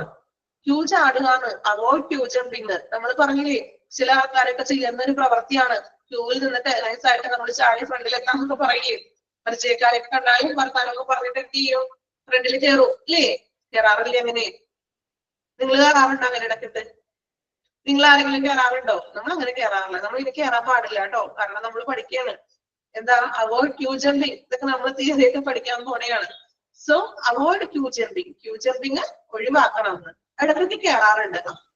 ശ്രീണ സത്യസന്ധമായിട്ട് പറഞ്ഞിട്ടോ അല്ലേ, ഞാൻ അങ്ങനെ ചെയ്യാറുണ്ട് മിസ്സേ അല്ലെ. Okay, അപ്പൊ ശ്രീണ ഇനി ചെയ്യില്ലാലോ അങ്ങനെ, നമ്മൾ പഠിക്കണേ കേട്ടോ. ലാസ്റ്റ് അടിയാവും. ശരിയാണ്, ലാസ്റ്റോടെ അടിയാവും അല്ലെ. പിന്നെ നമ്മൾ ചെയ്യാനൊന്നും പാടില്ല, നമ്മൾ പഠിക്കണല്ലേ. ഓക്കെ, ചെയ്യില്ല, കുഴപ്പമില്ല കേട്ടോ, വലിയ തെറ്റൊന്നുമല്ല കേട്ടോ, എങ്കിലും ഞാൻ പറഞ്ഞാണേ നമ്മൾ പഠിക്കുന്നുണ്ടല്ലോ. ദെൻ മെയിൻറ്റെയിൻ പഞ്ച്വാലിറ്റി, കൃത്യനിഷ്ഠത പാലിക്കാവുന്നത്. ഡോക്ടർ ആണെങ്കിലും സ്റ്റാഫ് ആണെങ്കിലും പേഷ്യന്റ് ആണെങ്കിലും എന്താണ്, കൃത്യനിഷ്ഠത പാലിച്ചിരിക്കണം. Then redressal of grievances. എന്താ redressal of grievances വെച്ചിട്ടുണ്ടെങ്കിൽ, അതായത് പരാതികളൊക്കെ പരിഹരിക്കുക, എന്തെങ്കിലും പ്രോബ്ലംസ് ഒക്കെ ഉണ്ടെങ്കിൽ അത് പരിഹരിക്കണം. പ്രോപ്പർ അപ്പോയിന്റ്മെന്റ് സിസ്റ്റം, ശരിയായിട്ടുള്ള അപ്പോയിന്റ്മെന്റ് സിസ്റ്റങ്ങൾ കൊണ്ടുവരിക. നമ്മൾ ഓൾറെഡി പറഞ്ഞതാണ് അപ്പോയിന്റ്മെന്റ് സിസ്റ്റത്തിനെ കുറിച്ച്. ഇത്രയുമാണ് നമ്മുടെ പ്രോബ്ലംസ് സോൾവ് ചെയ്യാനായിട്ടുള്ള മാർഗങ്ങൾ. ഓക്കെ, ക്ലിയർ ആണോ? റിപ്പീറ്റ് ചെയ്ത് വായിക്കണോ? നിങ്ങൾ ഒരു പ്രാവശ്യം വായിച്ചു നോക്കി.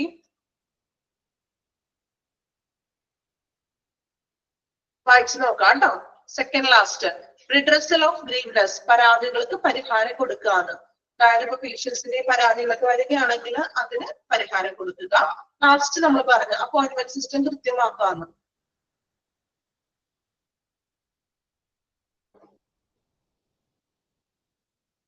അണ്ടർലൈൻ ചെയ്യാനായിട്ട് പറഞ്ഞത് എനിക്ക് തോന്നുന്നു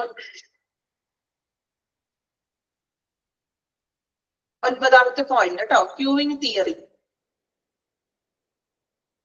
ക്യൂവിംഗ് തിയറിയുടെ പോയിന്റ് കണ്ടോ, 9ാമത്തെ പോയിന്റ് ആണെന്ന് തോന്നുന്നത്. ഓക്കെ, സെക്കൻഡ് വൺ പറഞ്ഞത് എന്തായിരുന്നു, കമ്പ്യൂട്ടറൈസ്ഡ് കൊണ്ടുവരാൻ. അതായത് നമ്മൾ പറഞ്ഞില്ലേ, ഇപ്പൊ ഫയലിംഗ് സിസ്റ്റം തന്നെ തുടർന്ന് കൊണ്ടുവന്ന ഹോസ്പിറ്റലൊക്കെ ആണെങ്കിൽ അവിടെ എന്ത് ചെയ്യാം, കമ്പ്യൂട്ടറൈസ്ഡ് ആക്കാന്ന്. പെട്ടെന്ന് കാര്യങ്ങളൊക്കെ നമുക്ക് ചെയ്യാനായിട്ട് സാധിക്കുന്നു.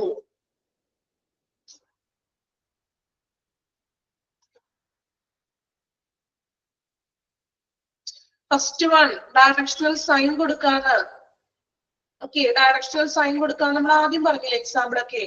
ടിൻഡോ അവിടെയായിരുന്നു, ഇവിടെ ഉണ്ടായിരുന്നില്ലേ ക്ലാസ്സില്. എക്സാമ്പിൾ ഒക്കെ നമ്മൾ പറഞ്ഞത് ഓരോ റൂമില് ഡോക്ടേഴ്സിന്റെ പേരുകൾ എഴുതി വെക്കും.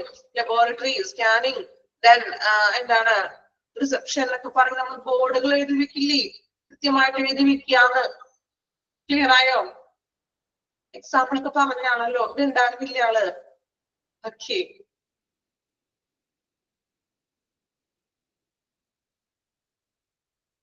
ദെൻ ഇനി പെട്ടെന്ന് വായിച്ചു നോക്കിയേ. മെത്തേഡ്സ് ടു സോൾവ്, ഓരോ പോയിന്റും അർത്ഥം മനസ്സിലാക്കി വായിക്കണം കേട്ടോ.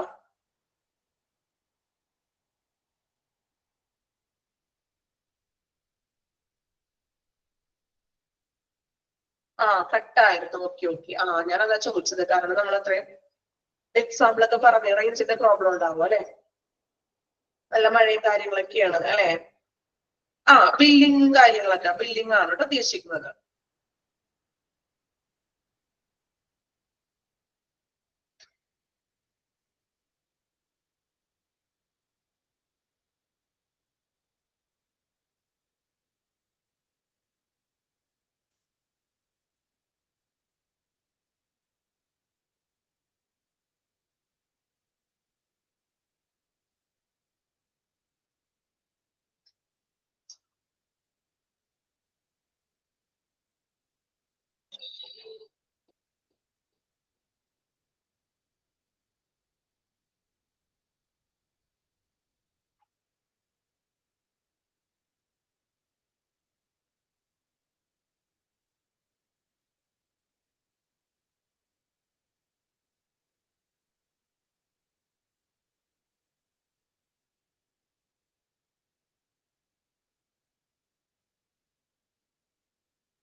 ക്യൂ ജമ്പിങ്, അതായത് നമ്മൾ ക്യൂ നിൽക്കുമ്പോൾ ക്യൂവിൽ ചാടുന്നത് ഒഴിവാക്കണമെന്ന്. അതായത് ക്യൂ നിൽക്കണമെങ്കിൽ കൃത്യമായിട്ട് ക്യൂ നിൽക്കണം എന്ന്.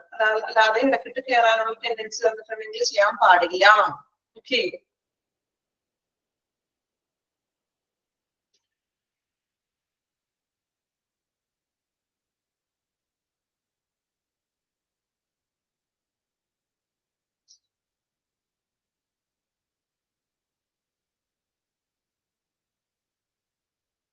എട്ടാമത്തത് screening of O P by junior doctors. Duty ഡോക്ടേഴ്സിനൊക്കെ സ്ക്രീനിങ്ങിന് ഇരുത്താമെന്ന്.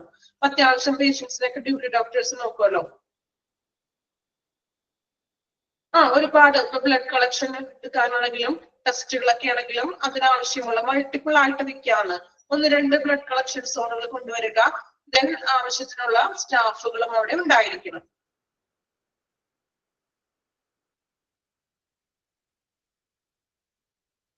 റിഡ്രസൽ എന്ന് വെച്ചാൽ എന്താണ്? പ്രശ്നങ്ങൾക്ക് പരിഹാരം കാണുക. നിങ്ങൾക്ക് അറിയില്ലാത്ത പോയിന്റ്സ് നിങ്ങൾ എഴുതി വെച്ചോളൂ. നിങ്ങൾക്ക് അറിയാത്ത വേർഡ്സ് എന്തെങ്കിലും ഉണ്ടെങ്കിൽ അത് നിങ്ങൾ നോട്ട് ചെയ്യുക. നിങ്ങൾക്ക് മനസ്സിലാവുന്ന രീതിയിൽ ഒന്ന് എഴുതി വെക്കുക കേട്ടോ.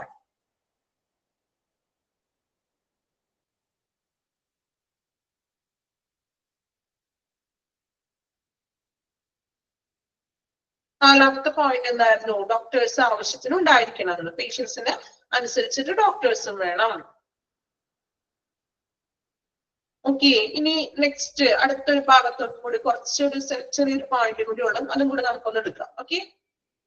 Clinical records kept in an OPD. OPD-യിൽ നമ്മൾ സൂക്ഷിച്ചു വെക്കുന്ന ക്ലിനിക്കൽ റെക്കോർഡ്സുകൾ ഏതൊക്കെയാണ് ഒന്ന് മാർക്ക് ചെയ്ത് വെച്ചോളൂ. ഒരു സ്റ്റാർ മാർക്കിട്ടേക്ക് ഈ പോയിന്റ്സുകൾ ഒന്ന് പഠിച്ചു വെക്കണം. ഇമ്പോർട്ടന്റ് ആണ് കേട്ടോ. നമ്മൾ ജസ്റ്റ് ഉപയോഗിക്കുന്ന ഹോസ്പിറ്റൽ അല്ലെങ്കിൽ OPD-യിൽ നമ്മൾ സൂക്ഷിക്കുന്ന ക്ലിനിക്കൽ റെക്കോർഡുകൾ പേര് മാത്രം പഠിച്ചു വെക്കാനേ ഉള്ളൂ. അതിന്റെ ഉള്ളിൽ എന്താണോ ഡീറ്റെയിൽ ഒന്നുമില്ല. OPD registration form. OPD-യിലേക്ക് വരുന്ന പേഷ്യൻസ് നമ്മൾ കൊടുക്കുന്ന രജിസ്ട്രേഷൻ ഫോമുകൾ, അഡ്മിഷൻ ഫോം, മെഡിക്കേഷൻ റെക്കോർഡ്, മെഡിസിൻസുകളുടെ റെക്കോർഡ്, ട്രീറ്റ്മെന്റ് റെക്കോർഡ്, ചികിത്സാപരമായിട്ടുള്ള treatment record, investigation record. Investigation എന്ന് വെച്ചിട്ടുണ്ടെങ്കിൽ എന്തെങ്കിലും അന്വേഷണങ്ങൾ, ടെസ്റ്റുകളുടെ മറ്റും റിസൾട്ടുകളും മറ്റും. Then consent forms. നമ്മൾ കൺസേൺ ഫോമിൽ സൈൻ ചെയ്യാന്നൊക്കെ പറഞ്ഞു കേട്ടിട്ടുണ്ടോ? ഇപ്പൊ ഒരു സർജറിക്ക് വേണ്ടിയിട്ടോ അങ്ങനെ നമ്മൾ എന്ത് ചെയ്യും? പേഷ്യൻസിന്റെ റിലേറ്റീവ്സിനെ വെച്ച് നമ്മൾ കൺസേൺ ഫോമിൽ സൈൻ ഒക്കെ ചെയ്ത് കൊടുക്കും. സോ അങ്ങനെയുള്ള കൺസേൺ ഫോമുകൾ. ഓക്കെ. ഇത്രയുമാണ് നമ്മള് clinical records. Admission form, admit ആവുന്നവർക്കുള്ള അഡ്മിഷൻ ഫോം. രജിസ്ട്രേഷൻ നമുക്ക് കാണാൻ വരുന്നവർക്കുള്ളത്, പേഷ്യൻസിന് വരുന്ന മീൻസ് ഹോസ്പിറ്റലിലേക്ക് വരുന്ന പേഷ്യൻസിനുള്ളത്. ഓക്കെ. ഡീറ്റെയിൽ ഒന്നുമില്ല, ജസ്റ്റ് പേര് മാത്രം നമുക്ക് പഠിക്കാനുള്ളൂ. അതെന്താണെന്ന് ഒന്നുമില്ല. എന്തൊക്കെയാണ് അവിടെ OPD-യിൽ സൂക്ഷിക്കുന്നത് അത് നമ്മൾ പഠിക്കണം. ഓക്കെ. റെക്കോർഡ്സ് ഡിലീറ്റ് ചെയ്യുമോ? ഏത് റെക്കോർഡ്സ് ആണ് ഉദ്ദേശിച്ചത്? നമ്മൾ അങ്ങനെ എത്തട്ടെ. ഓക്കെ. അപ്പൊ ക്ലിനിക്കൽ റെക്കോർഡ്സുകളാണ് ഇത്രയും കാര്യങ്ങള്. ഇനി നെക്സ്റ്റ് നോക്കി. Every hospital must maintain medical record relating to his or her indoor patients for a period of 3 years from the date of commencement of the treatment. Underline ചെയ്യണം കേട്ടോ. 3 year എന്നുള്ളത് ഒന്ന് round വരച്ചേക്കാം.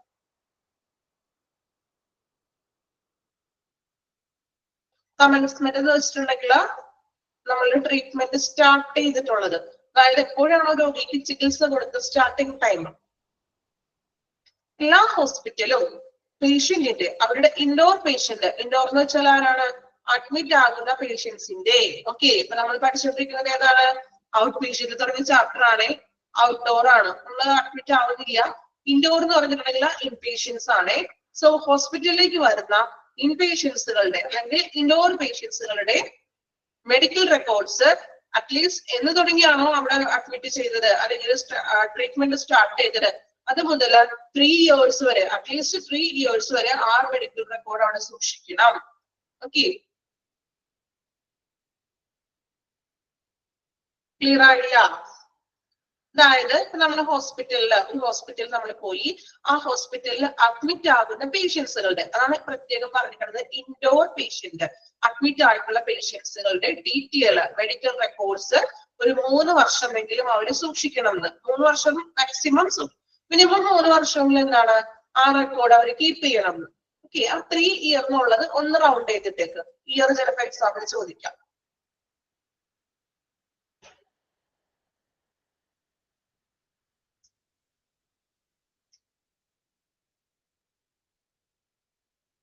Okay, അപ്പോ medical റെക്കോർഡുകൾ ഏതൊക്കെയാണെന്ന് പഠിക്കണം കേട്ടോ. ഈ പോയിന്റ്സുകൾ പഠിക്കാം. ദെൻ 3 വർഷം 3 year ഓർത്തിരിക്കാം. ഓക്കെ, നെക്സ്റ്റിന് വരുന്നത് ഡിസ്ക്രിപ്ഷൻ ആണ്, അത് നമുക്ക് അടുത്ത ക്ലാസ്സിൽ എടുക്കാം. ഓക്കെ, ഇത്രയും പോലെ ക്ലിയർ ആണോ?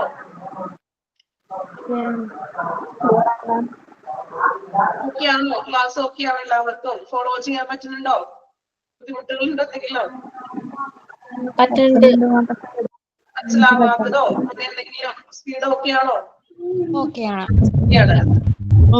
സ്പീഡിലോട്ട് നിങ്ങൾ എത്തിക്കഴിഞ്ഞു അല്ലെ? ഈ ഒരു നോർമൽ സ്പീഡിൽ നമുക്ക് ഇനി പോയാൽ മതിയല്ലോ. മോക്ക് ടെസ്റ്റ് ഒക്കെ കൃത്യമായിട്ട് അറ്റൻഡ് ചെയ്യണം കേട്ടോ. അറ്റൻഡ് ചെയ്യാം, then അതനുസരിച്ച് പഠിച്ചു പോകുക. എപ്പോഴും പറയുന്നത് പോലെ നിങ്ങൾ മനസ്സിലാക്കി പഠിക്കാൻ ശ്രമിക്കുക കേട്ടോ. ഇതൊക്കെ നമ്മൾ ഹോസ്പിറ്റലിൽ പോയിട്ട് കാണുന്ന നമ്മുടെ അനുഭവങ്ങളല്ലേ കുറെയൊക്കെ. അപ്പൊ അതൊക്കെ നമ്മൾ അങ്ങനെ വെച്ചിട്ട് നിങ്ങളൊന്ന് എളുപ്പം മനസ്സിലാക്കി പഠിക്കാം. ഒരുപാട് ബൈഹാർട്ട് ചെയ്താല് ഒരുപാട് പോയിന്റ്സുകളൊക്കെ ഉണ്ട്, ഇങ്ങനെയുള്ള ചാപ്റ്റേഴ്സിൽ പോയിന്റ്സുകളൊക്കെ വരുന്നുണ്ട്. അപ്പൊ അതനുസരിച്ചിട്ട് ഒന്ന് പഠിക്കാം കേട്ടോ. Okay, thank you all. Thank you, ma'am. Thank you. Thank you, ma'am. Thank you, ma'am.